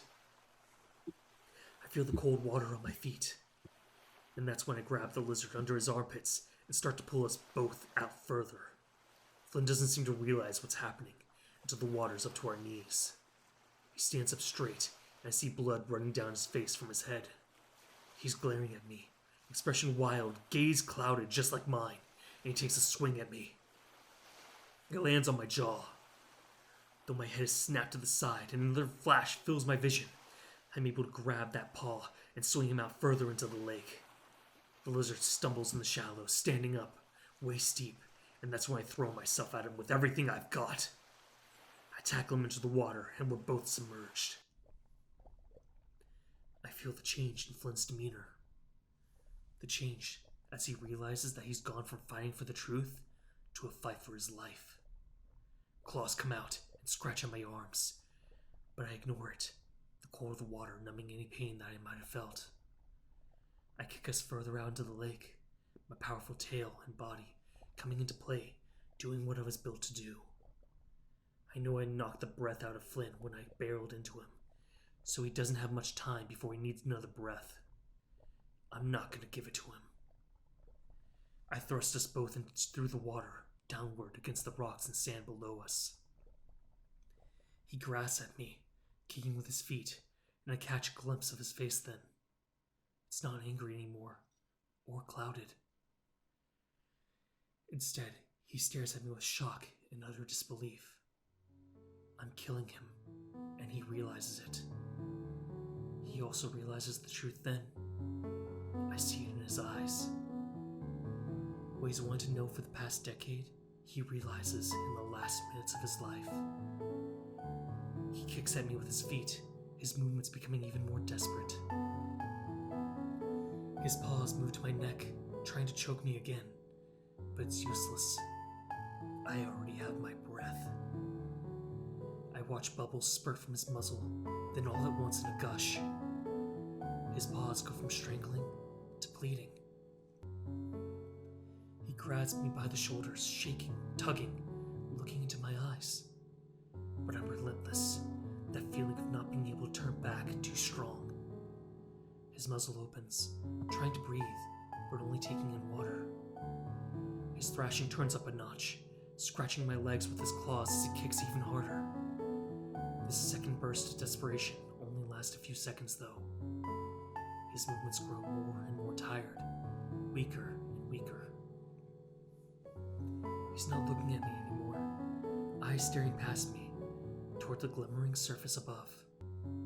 A place I'll never let him see again. His movements become more sporadic, like he's having convulsions. My instincts tell me to let him go, to end this insanity, but my paws don't let me. I close my eyes and press harder. After a few more minutes, I don't feel any more movements.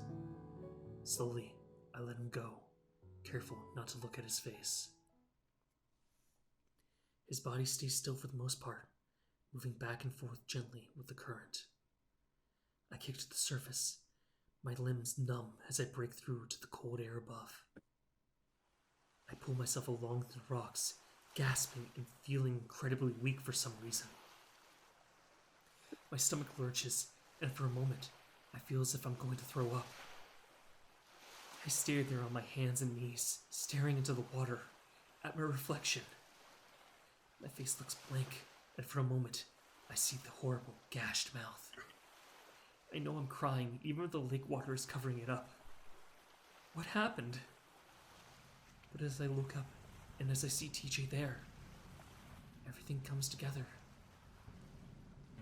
He's on his knees, staring past me, mouth hanging open.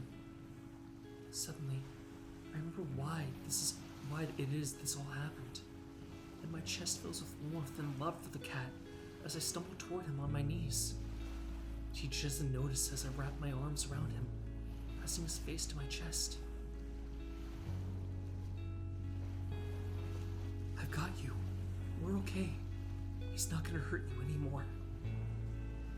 I breathe heavily into the lynx's ears as I whisper to him, wanting to let him know that everything's going to be okay. Finally, I feel him shake his head against my body. Faith, why? Because he knew he was never going to leave us alone. He tried to kill us. I kissed the top of the cat's head gently, wanting him to know how much I care. Is he? He's gone. TJ sobs against me, finally hug him tighter. Why did you do that? He reaches out to my left, and I look, seeing the paper and the lake. I'm not sure what he's talking about. Me showing him the paper? Me showing Flynn the paper? Or killing him? I don't know, so I don't answer. Instead, I hug him even tighter, whispering in his ear. It'll be just like last time. We won't tell anyone. Our secret. Something turns ominous in the air. That horrible tension I felt dissipate when we opened the letters returns. This town needs secrets. We'll tell them he tried to kill us. We had to protect ourselves. TJ leans tiredly against me, his arms limp. We're gonna be okay, just like last time. We can forget. TJ doesn't respond, so I look out at the lake, get a shock as I see Flynn floating there, close to the shore. He's face down, back just barely touching the surface. For a moment, I wonder if it's not too late, if there's still enough life in him to be revived. That same feeling holds me back, and I cling to TJ instead. We're gonna be okay.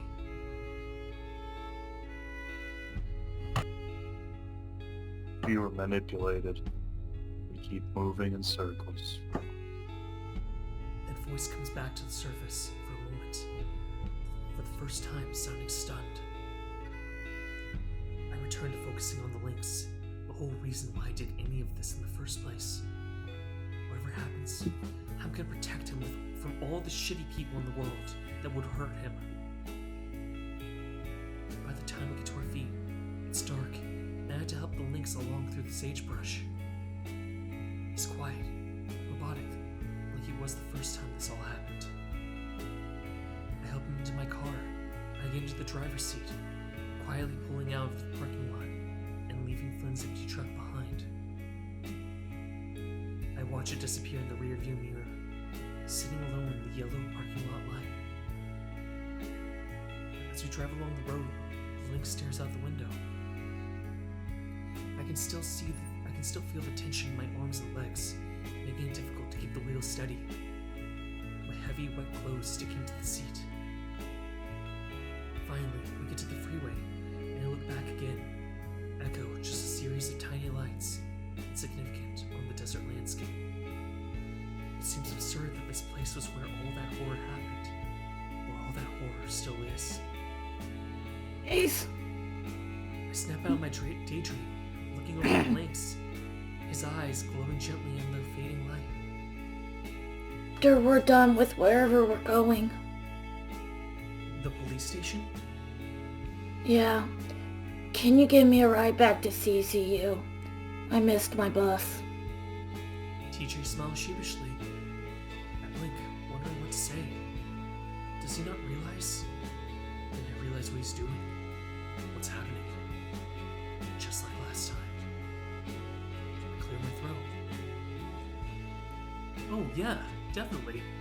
I'll give you a ride for sure. Thanks, Chase. TJ smiles at me, then goes back to looking out the window. I wonder if he'll forget what happened. Like what happened with Sydney. I hope that I can. We drive off into the dark desert, toward the soft glow of Peyton in the distance. So, Hannah, you're gonna take over the narration now. Chase, you freaking... Hold on. Okay, I guess we're almost done. We're almost done. Yeah, Any like this is the particular last voice scene. or just Actually, you did this role recently. It's just a narrator. okay. 5 years later. It's a narrator for a game we already knew. Oh! Oh! Seriously? This is going to be such a... That's not how Dev talks, but oh well. Seriously, this is going to be such a good fucking time. You'll be glad you came.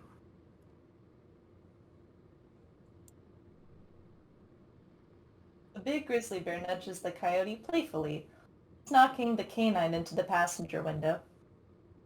Ow! Keep your paws on the wheel. Or your paw, at least. This road ain't in great shape. Cameron eyes the giant half-eaten burger in the bear's equally giant paw. Dev's other paw casually steers the wheel, elbow resting out through the open window. The bear looks happier than he's been in a while, somehow grinning as he chews.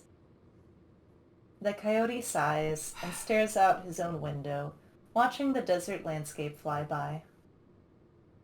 It was nothing like this in his hometown, and he found himself wishing he was back amongst the pine forest.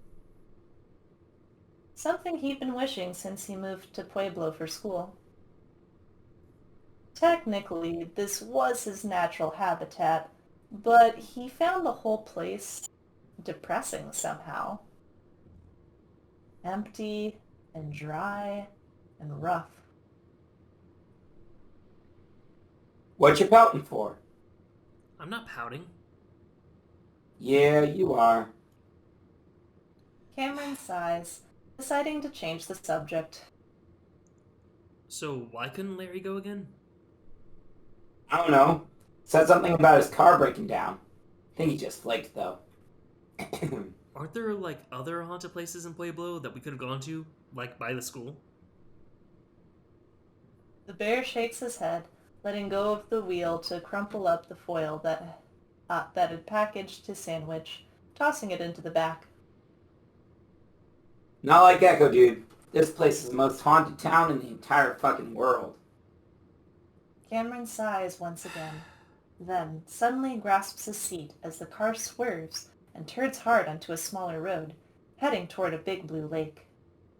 What the fuck? Oops, sorry. Almost missed the turn. Gotta hit Lake Emma before the actual town. The road quickly ends in a small parking lot, empty and cracked. Why? Because a lot of shit happened here. The grizzly hops out of the car, making the entire thing tilt sideways as he squeezes his bulk out before reaching back in for the camera bag. The coyote, allows himself one last frustrated sigh before he gets out as well. The bear waits for him, reaching out a large padded paw. Cameron takes it and is immediately drawn into a tight embrace and a kiss. The coyote tenses up for a moment, then waits until Devin releases him. Ugh, can you not do that right after you eat a big greasy hamburger? Cameron makes a show of wiping his lips. Devin rolls his eyes. No pleasing you, is there? Nevertheless, the grizzly holds out his paw again, and Cameron takes it, the two of them walking toward the faint trail. It's not a pleasant walk. The trail almost obscured by sagebrush and dry vegetation. Once they reach the edge of the lake, Devin has to help the coyote down the rough, rocky terrain. The coyote feels like a child as Devin lifts him down off the boulders and onto the beach, the bear's tree trunk biceps bulging as he does. They stand there a moment, taking in the scenery. Then, Devin leans over to set the camera back down. Cameron stands there, looking around at the very unphotogenic lake. So what exactly happened here that you're so interested in? Devin takes off his backwards baseball cap for a moment to smooth his head fur down. He puts it back on and bends over again to take out the camera. Some people say the lake is haunted too. Some guy got killed here in 2015, according to a few articles I read. Wonderful. That was self-defense, though. Was that during the whole hysteria thing or whatever? Devin pans the camera across the length of the lake before stopping on Cameron. The coyote frowns at being filmed. Nope, that was in 2017. The bear pans the camera the other way now, and Cameron feels himself getting sweaty under his shirt already. Some coyote he was. It's so hot here.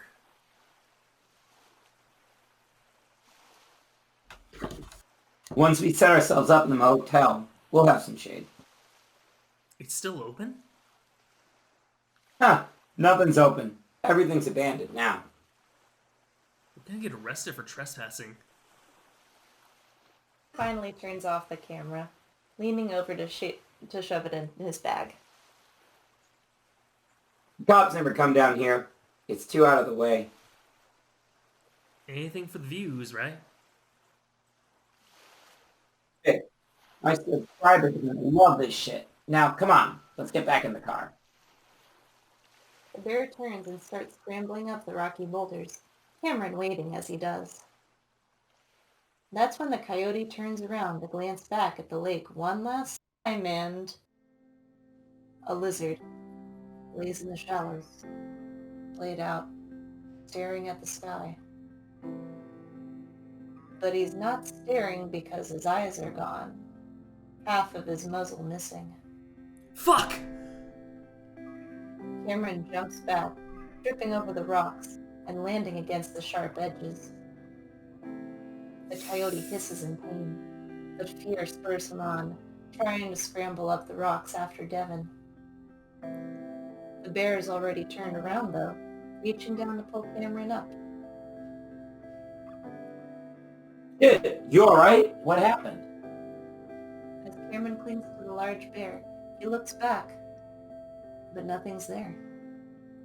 I don't know. I saw... Devin looks in the same direction, squinting.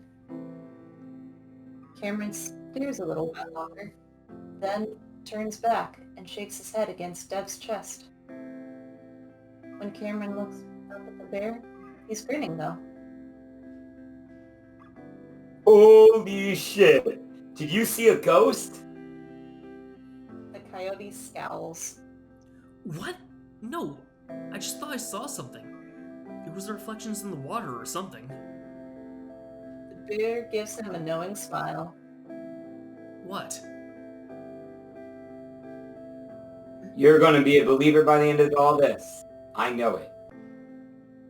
Grizzly hugs him tightly as Cameron frowns, still looking back at the shallows.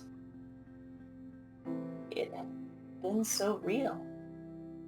But before he could even really collect himself, Devin is pulling him along back to the car.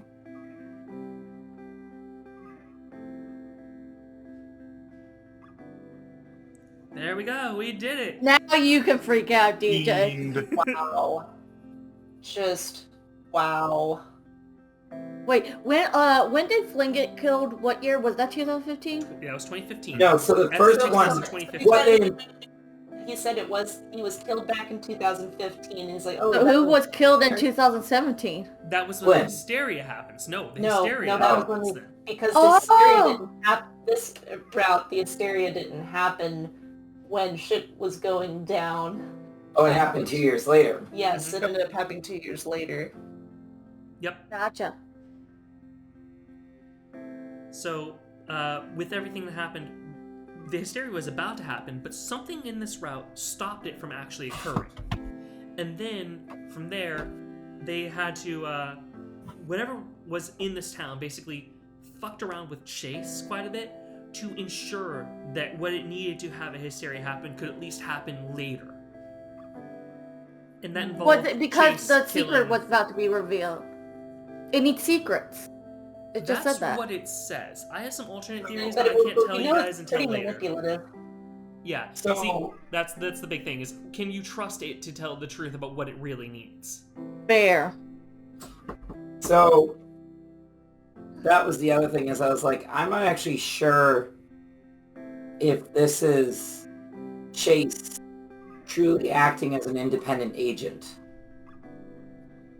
Like, I don't 100% trust the story it tells us about Chase and Sydney. Or I agree with the multiverse theory. Because otherwise Chase is a straight up murderer. Yeah, I was In going to which ask you, regard, killing Sydney or Chase? Or Flynn? Huh? Yeah, Or killing Chase. Sydney or Flynn? I mean, for both. Here's the thing.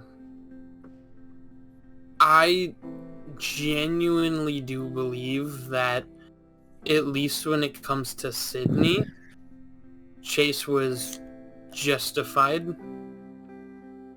Like I'm not saying what he did was good. I'm saying what he did was self-defense. Because here's the thing. Sydney was actually trying to kill Toby. Yeah, although unfortunately it seemed like both Chase and, at least from the description, it seemed like both Chase and Sydney were being somewhat possessed. Possible. And in fact, I don't even doubt it. But that doesn't change the fact that, Sydney died because Chase ran to the aid of his friend who Sydney was trying to kill. That Yeah, is and I self-defense. understand that, yes. It's like he definitely had a reason to at least Well, look at our... defend Toby. You don't need to be reminded that I watched a murder. Well, fine. I'll go to Look at another. our protagonist. I'll go to the horrifying one. Look at our protagonist. You want this one then? In Funny. Chase's... Yes, that's But a here's little the bit. interesting thing. Look at our protagonist in the smoke room, right? Sam? He's also Yes, kind of a This is murderer. a good one, yes. Oh yeah, I was talking about Sam the character, not you, Sam. Don't worry. Oh, sorry. It's Look all at fine. Sam, what Sam's a did I little do? bit of a murderer. Well, yeah, Wait, but he also Sam has is a genuine murderer. We self-defense. open the scene. We literally open that game with Sam killing someone. And we're like, yeah, but I still like that guy. So The thing is with Chase killing Flynn is it's still self-defense. Granted, Chase did instigate it. He did start it, but he didn't. But he did what he did in. But Flynn here's was the thing gonna I kill have. He could have In- stopped. Yes, he probably would have died, but I just feel like he could have stopped. And he didn't. And Flynn- therefore he Yeah, that's Flynn was murder. going to kill Chase. Sydney was going to kill TJ. But that doesn't justify Chase then turning around and killing them, I can't- right? Yes. I'm with Sam on this. May I point out something, though, that I think is very interesting about this? We were told multiple times throughout this game that Chase is terrible when it comes to physical activities. He's a good swimmer, but not by Otter standards, just by his friend's standards. What is Sydney again? He's an otter, yeah. And he's also an athletic one. He is a kid who's interested in outdoors activities, he's interested in wrestling. How the fuck did Chase drown him? Did he have help?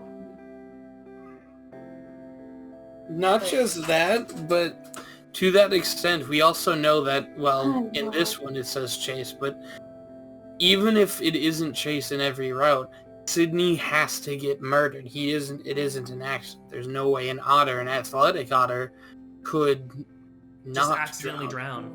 Yeah.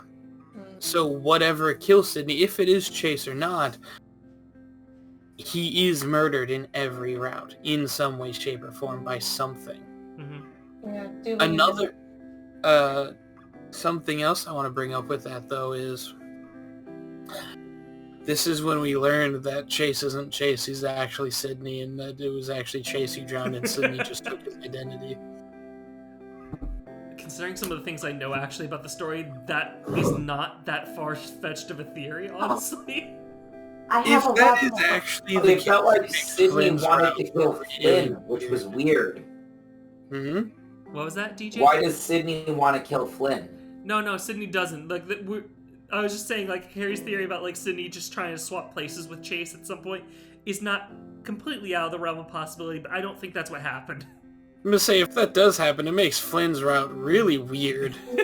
That's true. I don't want to think about that. I hear Sam doing some comfort with her cats right now. Yeah, I got more boys. All right? See, I didn't talk through that entire time with my cats. I was very good. I know that. Man, Yeah, it's like I'm honestly, Yeah, I was that's like- what? So, I was just getting angrier and angrier at Chase and having no words to describe why I was so angry at him. that's why But I I had to like do kind of think- insert that policy of like we just gotta get through this so that way we can see how bad it gets. I will say though, we have seen other characters who are sane, like we were just talking about, randomly break into killing. So it almost feels like Chase this whole time is being possessed, because Chase even says when he's, sexually assaulting PJ, right? When he's sexually assaulting PJ, he's like, what am I doing? Like, and there's at least a couple of times where Chase is like, why am I getting so angry? I'll even point out And at then- the end where he's like looks at Flynn when he pops back up from the water. There's a moment where he's like, maybe I can go out there, grab him, and revive him. And then something stops him and says it holds him there and keeps him there with TJ instead. There is something that is in control of, there's something in control of that's the only potential saving grace. It feels like something controlled Chase? something controlled Chase that he had no control over. Can I throw out another little piece of evidence towards this? Remember when he beat up Flynn in the parking lot? He even said something seemed to be backing him up and giving him extra strength. Because like I pointed out, Chase is not athletic. And while Flynn isn't athletic himself either, for Flynn to get beaten that badly by No, Chase... that's not true. Flynn is very athletic. Oh, okay, see, I forgot about that. So then how the heck did Chase overpower Flynn? Because I forgot Yeah, you're no, right, Flynn is Flynn- athletic. Flynn, not only does Flynn work out daily, but the reason why Carl is as buff as he is because Flynn drags Carl to the gym with him every day. I forgot about that. Huh. That's a Flynn route detail, but we'll get into that later. Well, Yeah, I'm so I believe excited. I think it's brought up a little bit in other routes when Carl Chase working remarks out's about brought up, but the thing is, Flynn doesn't get to have a lot of like his better qualities discussed outside of his own route. Flynn, Wait, so Flynn's a we good have boy. Flynn and then Jenna, right? Yes, those are the two routes left. Wow, we're almost done. I know, we are, if you count Route 65 in there as well, we are 2/3 of the way done with this. I'm excited. Mm-hmm. But no, yeah, like, DJ, when they were unfurling the note that Flynn was unfurling, and I'm like, I knew it! And that's all I was saying the entire time when Alan was talking. I was like, I knew it! So I think TJ did, not TJ, Sydney did plant the notes. Did he? Because, he was referring to stuff that happened after he died. Yeah, he's been dead. Ghost Sydney, I'm saying. So, how did Ghost Sydney do anything? Because remember, we already saw that ghosts can't do shit according to Carl's route. They're allowed to, kind of nudge things, but they're not allowed to do much beyond that. So, they may have possessed Sydney may have possessed Carl. No. Carl's currently being full-time possessed by his great-great-great-grandfather. Not much room left for a little drowned otter. It wasn't. Five Nights at Freddy says otherwise. Man cannot have two masters. It wasn't Flynn. Flynn was genuinely shocked. Mm-hmm. Could it be Leo then? Can I point out something to you guys now? Yeah. Sure. When they were in the forest, TJ even said, "You've been really off lately, like I have been for the past few days." I had an inkling. So, Yeah, wait a minute. I have to clear something up here because me and Alan have talked about this a great deal, and we do agree on the fact that we think it's TJ. However, this comes with the concept that it's never actually been proven, and there is no foolproof evidence. True. There is a lot of evidence. Theory. There's a lot of evidence that supports it, but there's also evidence that doesn't wrap up quite well. We could do a game theory on this. Like one of the things I want to point out, because I'm pretty sure y'all have forgot it with how long it's been, is that in the diner, Chase remarks at the fact that TJ's handwriting is childlike. It's like chicken scratch. Mm-hmm. Yeah, I looks remember. very childish. Yeah. Same thing for TJ. As also well had a little as doodle that looked like childlike doodle as well. Yes, as well as in the was it the diner? Where was this? What was this information given? Oh yes, and the fact that TJ knew exactly where every hiding space was, and something that. Okay, this is a spoiler, but it's a spoiler that isn't that big of a deal and lends itself to this. And while it hasn't been stated outright, except on a later portion that we'll get to eventually, it has been insinuated, but it will be stated outright later, is that TJ is incredibly stealthy when he wants to be. It is remarked multiple times throughout different routes of TJ sneaking up on people. I don't think TJ wants to get at Chase, but I think he could be possessed. And I think he also has trauma that he is... What we see is... So we've learned that when he has this trauma, I mean, he was getting drowned, right? Like, TJ is still innocent of this whole thing. Mm-hmm. But he knows what happened, and Chase does... This is the other thing that drove me insane. So... after sexually molesting TJ, he then ghostlights TJ. Well, here's the thing. Molesting... quickly, I gotta get going. So I'll see you guys underage. Thursday. Have a good night. See you Thursday. Have a good night. Bye. And so, TJ, I think the way he experiences trauma is... Because people do this, right? There are people who, if they've had trauma... They literally just, there's a part of their brain that just does not, it literally just gets forgotten, right? Like, it's not even like, it's not even like they are pretending they don't remember. It's like, truthfully, sometimes when people experience trauma, they just do not remember the events. So, I'm gonna say Flynn's route will disprove that. Oh, really? Mm-hmm. TJ knows exactly what's going on? TJ has his own interpretation of things, because you gotta remember that he was 7 at the time that this all went down. So it's a 7-year-old trying to recount seeing a friend drown in front of him, after he was also being drowned just before that. So, Yeah. no matter what, TJ was never going to be able to give a very good account of what was going on at that point. So, no matter what happens, is Chase just our murderer, like in all routes? There's debate, and I don't want to get into that until we get through some more routes, because my personal guess is no, but there's a chance that that is actually the answer, but with some weird caveats. Because, I mean... Out of everything I've seen, and granted I have not seen it all, I disagree with Alan on this point. I do think that Chase is generally the person who killed Sydney in all routes. I mean, because in Leo's route, right, they say, hey, it looks like you have some guilt on you. That's And just granted- throwing out that guess, but the thing is, Chase never once really considers it. He doesn't. He's like, what do you mean? I don't get that.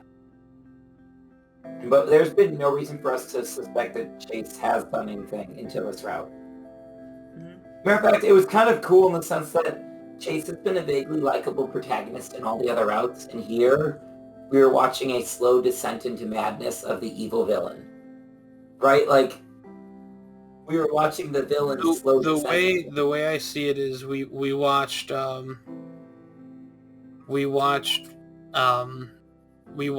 Leo's route from Leo's perspective. Except Leo But, like, drowned work, Sydney right? in this case. Like, worse though, Uzo, right? Sydney, different thing, It's really. not- So Leo's route from Leo's perspective, there'd be jealousy. So Leo is hurt. Well, he and did acting on have that. jealousy. Jealousy, right? From the deer. Chase is actively covering up a murder, right? Like, there's a difference between... Technically, he didn't do much to cover it up. He took one final note from a scavenger hunt. That's all he did. I also think what's interesting about these games is it's almost like they're a commentary on what happens when love becomes obsessive and possessive. I mean, that's because it is. Oh yeah. Well, but no, love itself Echo is isn't, very right? much Love like is Echo is like giving and almost an sacrificial. anti-dating simulator. Because, Yeah, it, because- it portrayed itself as a dating simulator for the longest time, like when it was advertising. But like the second you even start it up, you're greeted with, "No, this is a horror game. Get ready to not enjoy the romance." So Well, here's that's what I'm something. getting at, right? So Don't on enjoy Leo's the route, romance. we see that romance turn into possession, and that possession turn into darkness and murder, right?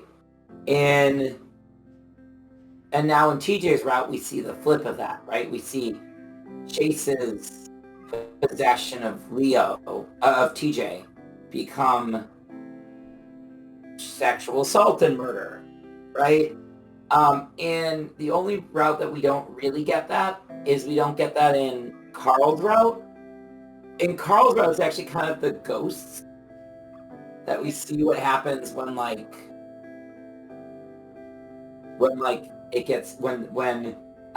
you take something good and you turn it into something bad, right? Oh, hey, they're in a relationship. That's good. But, oh, whoa. This guy is murdering people. And so then when his lover tries to turn him in, possession. And then that's what leads to all of this. Yeah, so it almost... Something that I do want to bring up, this is another debate me and Alan have been having, is... So I have labeled the entity we met here as the Hysterias. For whatever reason, as you can see, it clearly wants the hysteria to continue. Whether it is the hysteria or a fraction of it, whatever, it wants it to continue. So therefore, I have labeled it, or Alan has, whatever. We call it the hysteria. So far. Anyway. There's another name for it, but I haven't said it because it's only discussed in Jenna's route. Which, yep, I do not know it yet, so look at that. A bit of information I don't know. Something that I like to bring up is how the hysteria seems to affect people with obsession. the hysteria affects Leo, and Leo is obsessed with Chase. The hysteria affects Flynn, and Flynn is obsessed with Sydney. The hysteria affects Duke, and Duke is obsessed with the hysteria. Everybody who is being driven insane is obsessed with something. Even Brian, he's obsessed with the aliens he sees in his dreams. And so, we've had talks about what we believe fuels the hysteria, and one thing I like to bring up is I think it's fueled by obsession. I think you're not wrong with that. I just think I have a theory, like I said, but I can't really discuss this theory until we get through all 5 routes, because then my theory will be able to actually be argued without spoiling the last few routes that we have. The obsession is fear. So all those obsessions boil down to a fear of something. And actually, here's the thing. In this route, the hysteria intentionally pushed Chase to push people away from him. That was its goal, right? It wanted to make Chase push those he loved away from him. And if they were with him, this could have gone differently. But it wanted him to push them away. And in Leo's route, we see the flip of that, right? The hysteria is pushing Leo to push others away from him, to push his friends, who he professes to be his actual friends, and as Alan has pointed out, he's supposed to be the ringleader, but he pushes all his friends away. Except for Chase. Except for Chase because of his obsession over Chase. So he's afraid of losing Chase. And in his fear, he pushes away people who should love him and take care of him. He acts like they're a competition for someone who's trying to love him. I really can't wait to play Flynn's route with you all. Oh yeah, we'll start that next week. Flynn's route, in my opinion, is the saddest route. Wow, sadder than this?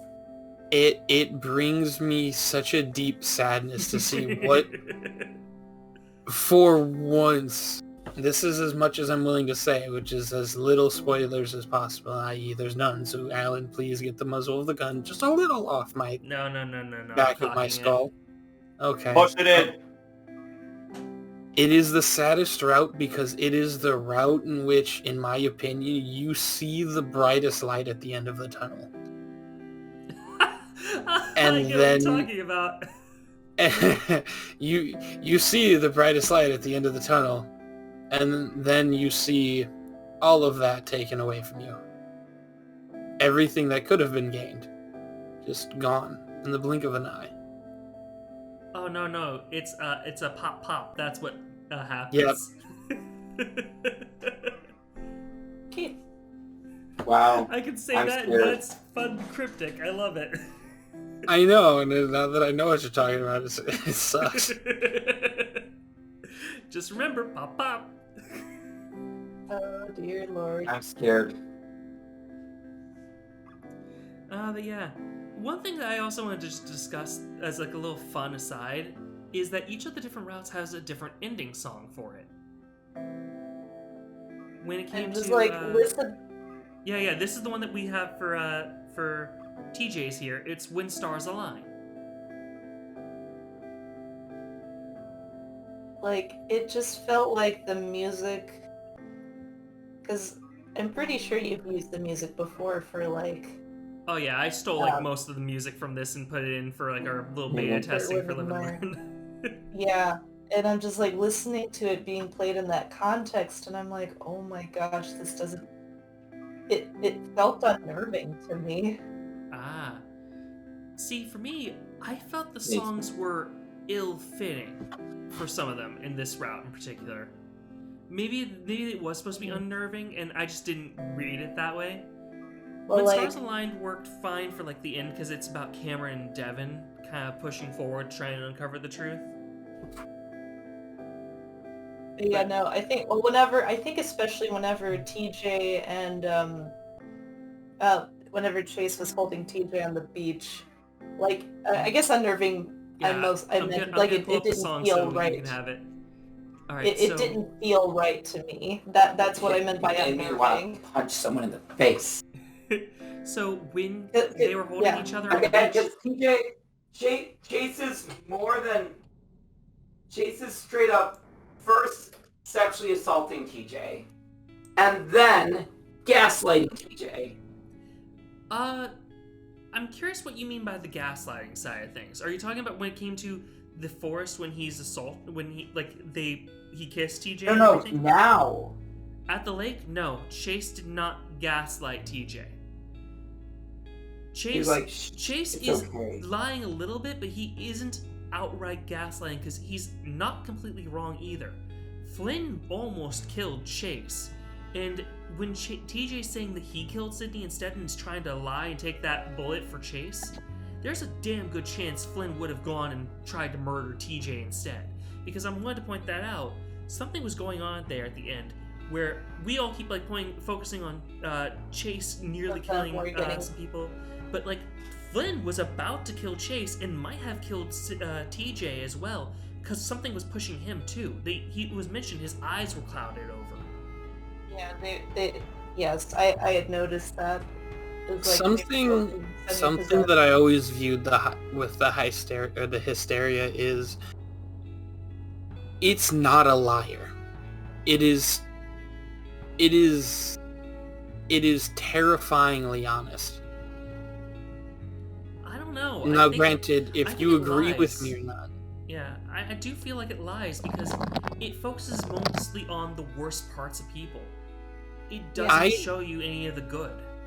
It also wasn't telling the truth about Flynn in the sense that Flynn, at least we are led to believe Flynn did not believe the notes.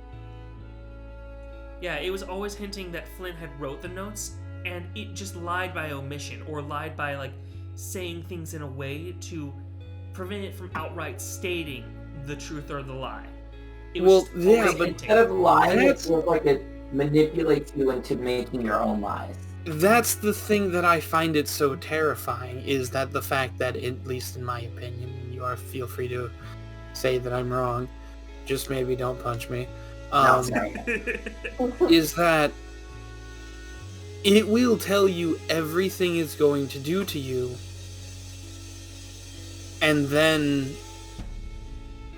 it will tell you exactly everything it's going to do to you, all the horrible things you will go through, and yet you still fall for it because it doesn't lie to you. It lies by omission. It makes you make up your own lies, but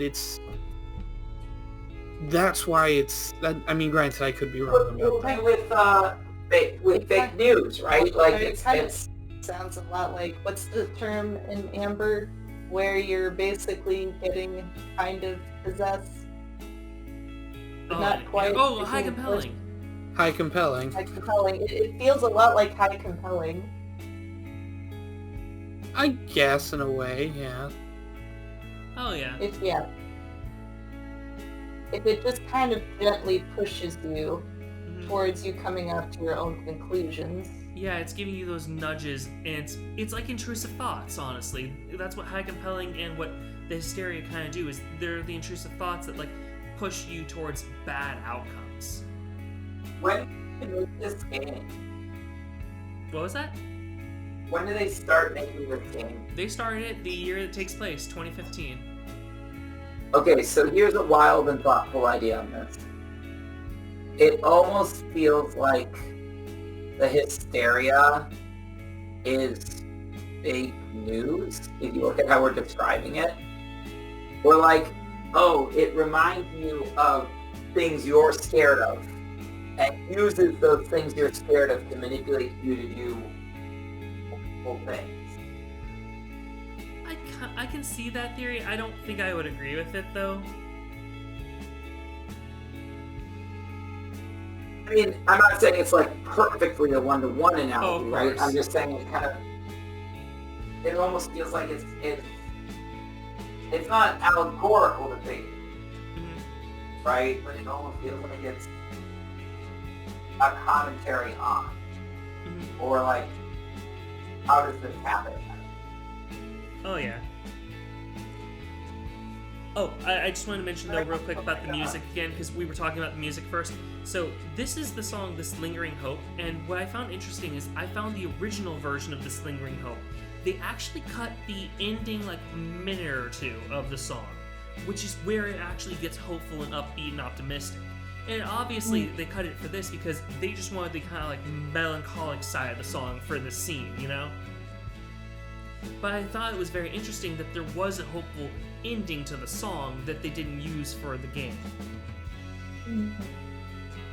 In fact, whenever like we do like the live and learn stuff, I, as you've seen, like whenever I used it like as a boss battle theme, I had it be that when you guys shifted the battle into a better outcome, it would switch to the optimistic side of the song, you know?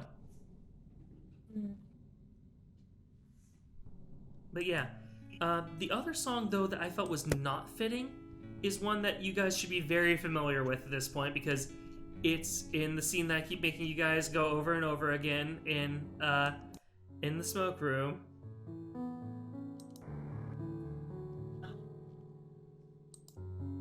It's a sunrise without you. Oh my gosh. Holy shit. What? What's the holy shit? That it's a sunrise without you. And they're staring at Flynn's lifeless body. Well, the sunrise without you plays while Chase is actively drowning Flynn. That's why right. I've always thought it really didn't fit for that scene.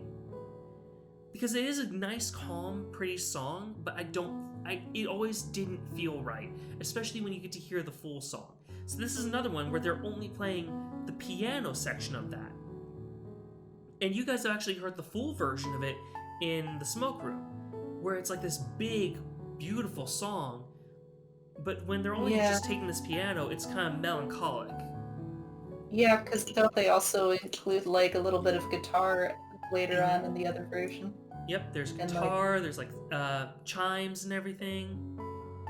Like there's so much more going on in that song, and it's like this kind of beautiful song about longing for someone and longing for like that person to be with you. But in Echo, it's just the melancholic side of the song. And, Like it's name drop. It's almost like it's echoing back from before.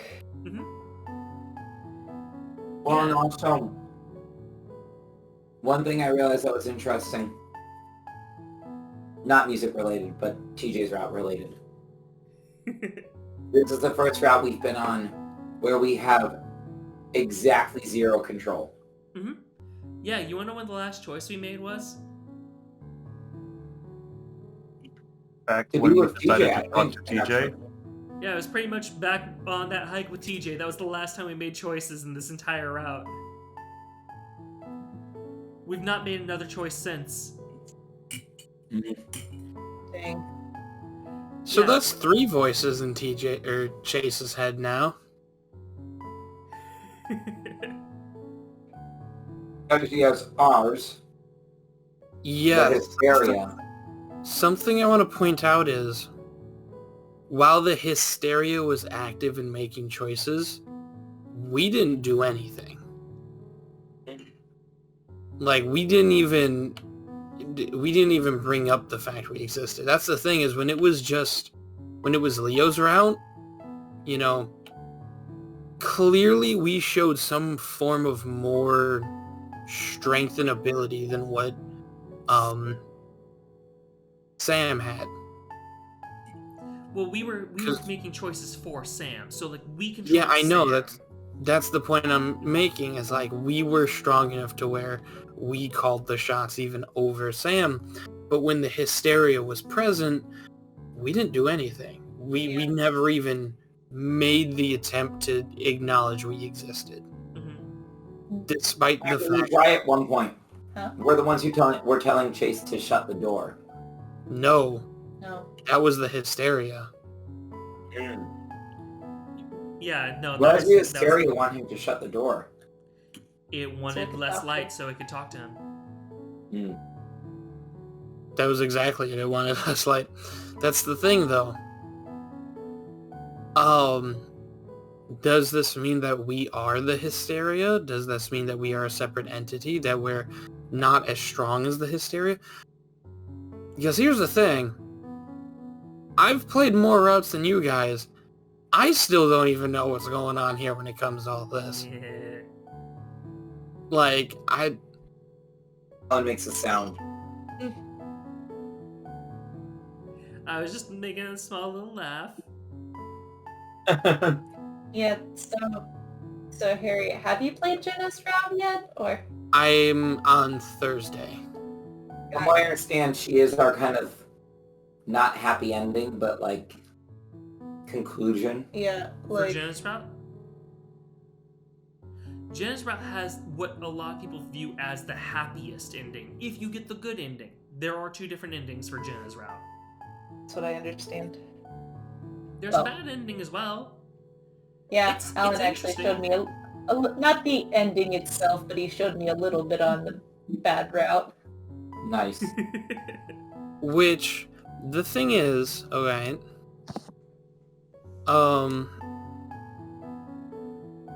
there is a bunch of stuff that I'm assuming Alan is going to have you play after, are you going to have them do all the short stories after Flynn's or before Flynn's? I am planning on having it be after Flynn, because I do feel like those short stories are better appreciated after we get through Flynn's route.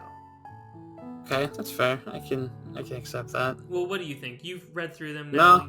No, that I can agree with that actually. Okay. Yeah. Knowing what I know between, knowing what I know between all of them. Yeah, because I feel like they are perfect for like sandwiching right between Flynn and Jenna's routes, essentially. We're like, okay, now you've got a lot of context for these characters and their stories. Now you get a sneak peek at what things were like in the past, and now we're gonna end off on Jenna with. That's the thing is when you finish Flynn's route, I feel like you actually have the majority of the story there. There's just this one piece of the characters of the story that is just hidden from you. There's It's another wrong. there's another side to view things from that comes up in Jenna's route, which I really like. You'll get to learn about that as you finish Jenna's route. I'm trying to remember what day everything goes to shit in Jenna's route, because the Hysteria basically drops its new album either like on Friday or Saturday, depending on which route you're in. In Jenna's route, His album on it generally seems to be like the Friday, Saturday, Sunday. Hmm. It was also really weird to end TJ's route with Dev and And Cameron? Cam. They showed Yeah, up at the end of Leo's as well. They weren't. I don't remember that, but They did. So, Chase something- even commented and said, "These fucking assholes coming in here, having not known about what we were all facing. But I tried to do that myself just 2 years ago for my project." 'Cause he saw Something them at that the motel. Sorry, go ahead. something I want to point out with Flynn's route, and I don't think it's a spoiler, I just think it's something that's really weird, is, as you can see, every single arc has a prologue of some The sort. epilogue. Yes, epilogue. You can skip Flynn's epilogue, like the Flynn's route's epilogue for some reason. I don't Yeah, really know why. I don't know. like, Why I they don't- did that either. I don't think you can do it on any others. I just, like, for some reason, they're just like, yeah, you don't need to know what happens next in Flynn's route. That's not important. Yeah, it literally asks, "Do you want to stay a while?" Which it's interesting that they do that for that route. No other route does that. Yeah, it's like, yep, you can skip this one. This one's not important. No, I don't know why either. And, it's, and It that's the really thing, is. that it is important, which is why it's weird that it allows you to skip it. Yeah, no, like, here's the thing, is Flynn's epilogue has one of the funniest reactions I've ever seen Chase do. Nope, I'm out. Bye. Take a long drag from the cigarette. Yep, nope, guy, bye. Just nope, we're leaving. I don't care. I'm not gonna pretend that I care. I'm just leaving. Screw you. Yeah, no, we'll get into that when we get to that. So my game plan for us when it comes to the recording is I want to restart Flynn and Jenna's routes when we do them. Okay. I want to start back from Tuesday for Flynn's route, but I actually, when Harry was telling me how he was doing things, I actually think that I'm going to copy what Harry did for Jenna's route, and that is start the game back from the beginning so we can see what happened in that prologue, because it's been dang near a year for us by that point. To see what happened at the beginning and see how it was laying some seeds across all those different routes as we then transition into Jenna's route. I dig it. Yeah. Because we need to see them happy again. At this point, we're just used to them being angry and sad. Mm-hmm. Can you dig it? No. Was that from Warriors? Fucking, I don't know, Harry. You're hallucinating. I guess so. You're under Also- hysteria, Harry. Something I want to bring up about Jenna's right, which I don't know if I did, but I'm still salty about it because it's really annoying, and I'm You've brought really it up salty. multiple times, just never in a recording, I don't think. Okay, well, you know what? I'm bringing it up now. Y'all can call me a degenerate all you want. I find this Yeah. equally funny While you talk about And- this, I'm gonna go to the bathroom real quick. and incredibly salty. So, spoiler alert, Chase is a horny boy. What? I know, I right? wouldn't have guessed. We didn't know this. Shut It's up. crazy. Also, spoiler alert, he either does or has the capability to sleep with everybody except for TJ, in which, well, you see what happens when he tries to attempt with TJ. You know, Yeah. the only one of the group that isn't. So, the thing that I'm incredibly salty about is the fact that so y'all don't know the amount of torment I've been through because you haven't finished. Because he's Harry. Y'all don't understand the amount of torment you're going to go through when you play Flynn's route, because it's a lot. It's there's a lot of detail that is explained for unfortunate reasons. And yet, in Jenna's route, her sex scene is a fade to black. Her sex scene is just a fade to black. Yeah, we have a 20-minute description of Flynn's entire body, and yet the one woman is a fade to black. The creators went, "Ew, girls are grody," and just skipped over it. That's really funny. It is. It is. The creators were like, we are gay, and yeah, no, we got nothing on this. But we don't hate him getting with. It's supposed to be a gay furry visual novel? I know. I've been debating. That's why most of them are boys. I am aware. Boys. Also, Jenna's reaction to everybody being gay in Echo is always going to be funny to me. I do like that. There must be something in the fucking water. Okay. Yeah, she's like, I swear to God, there's something in the water of this town. There has to be some form of, like, government chemical or something. I enjoyed You turn the frogs gay, you can turn other things gay. like all of them. Instead of turning the frogs gay, it's turning all the men gay. Like, damn it, why did none of these guys reciprocate this? One of the things that's also interesting is it's pointed out, like, within, like, the fan community or whatever, that, like, for some reason Echo has, like, a unrealistic ability to attract so many male-attracted men. Like, there are so many bi, gay, and other, like, men that just pop into this fucking town in particular. Across all time. Because it happens in the smoke room, where, like, most of the guys there are gay, or at least are bi or something, or pan maybe, and then you have Echo here where they're down to only like 60 people, and of like the protagonist group, most of them are into dudes. Then you get Arches, and by that point there's literally like maybe 10 people left in town, and once Cameron and Devin come rolling in, the gay population skyrockets again. I mean, what's his name isn't gay, and he's left in the town. Duke? Yeah. Duke, Well- I have theories about. I think he Is might Duke be also bi. gay? Well, actually. he had a wife at one point, right? He Yes, did that's what I'm have a saying. He might wife, be bi. however, I mean, it could be bi. however, Duke did also sleep with Brian on multiple occasions. Granted, it was for crack, but still. That's exactly the problem. Is like I don't know how to count that because people do horrible things for drugs. Yeah, And you like I'm not the saying one, I'm not the saying one. being gay is horrible. Obviously not. Come on. But like, obviously, if you're willing to do terrible things, you're willing to do not so terrible things. Because that's the thing is the one cat dude also slept with Brian, but that's Yeah, questioning Clint. whether or not because he was also doing it for crack. It's meth. They are all on meth. This is true. Just want to make sure we had the right drug. Well, But it yeah. does things to people. Fun things. So yeah, the other reason why I wanted to bring this up was that each of the endings has their own ending song. I can't remember what was the end song for Flynn's route off the top of my head, but I do know for the others. Carl's route has Echo, the actual original song, which I'll just go ahead and pop that up now. It hurts me a great deal. Carl Here you go. ends mostly happily. If you do the good route.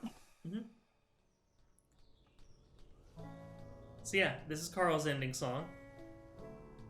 And then Leo has the little sappy like emo song, Blurry, which I now know how to sing completely, so that's how I've spent my life. But what now? Our boy Leo is actually just a whiny emo boy. Blurry's a good song. It must be emo. Actually, there is an emo song in here. I don't know. No. Oh, Alan, speaking of songs, I do have a question for you.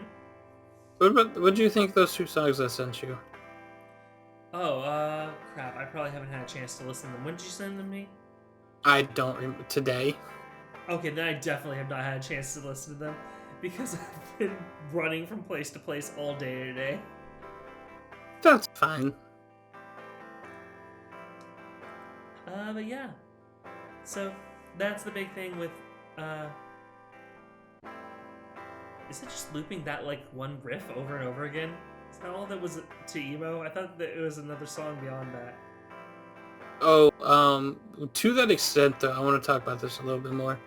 The one song, Providence, I sent you, reminds me of The Smoke Room, but I honestly don't know why.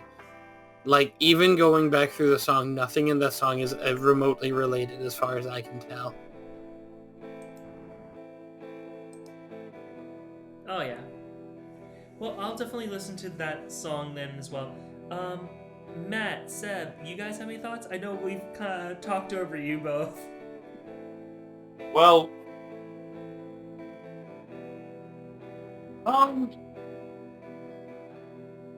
not sure what I can add, really. I guess I've had a bit of time to let the whole death thing sink in, so Oh, have you come to Been terms with recovered. Flynn's death now? yeah. It's like, it was coming up and I was like, oh yeah, this happens. Oh, huh.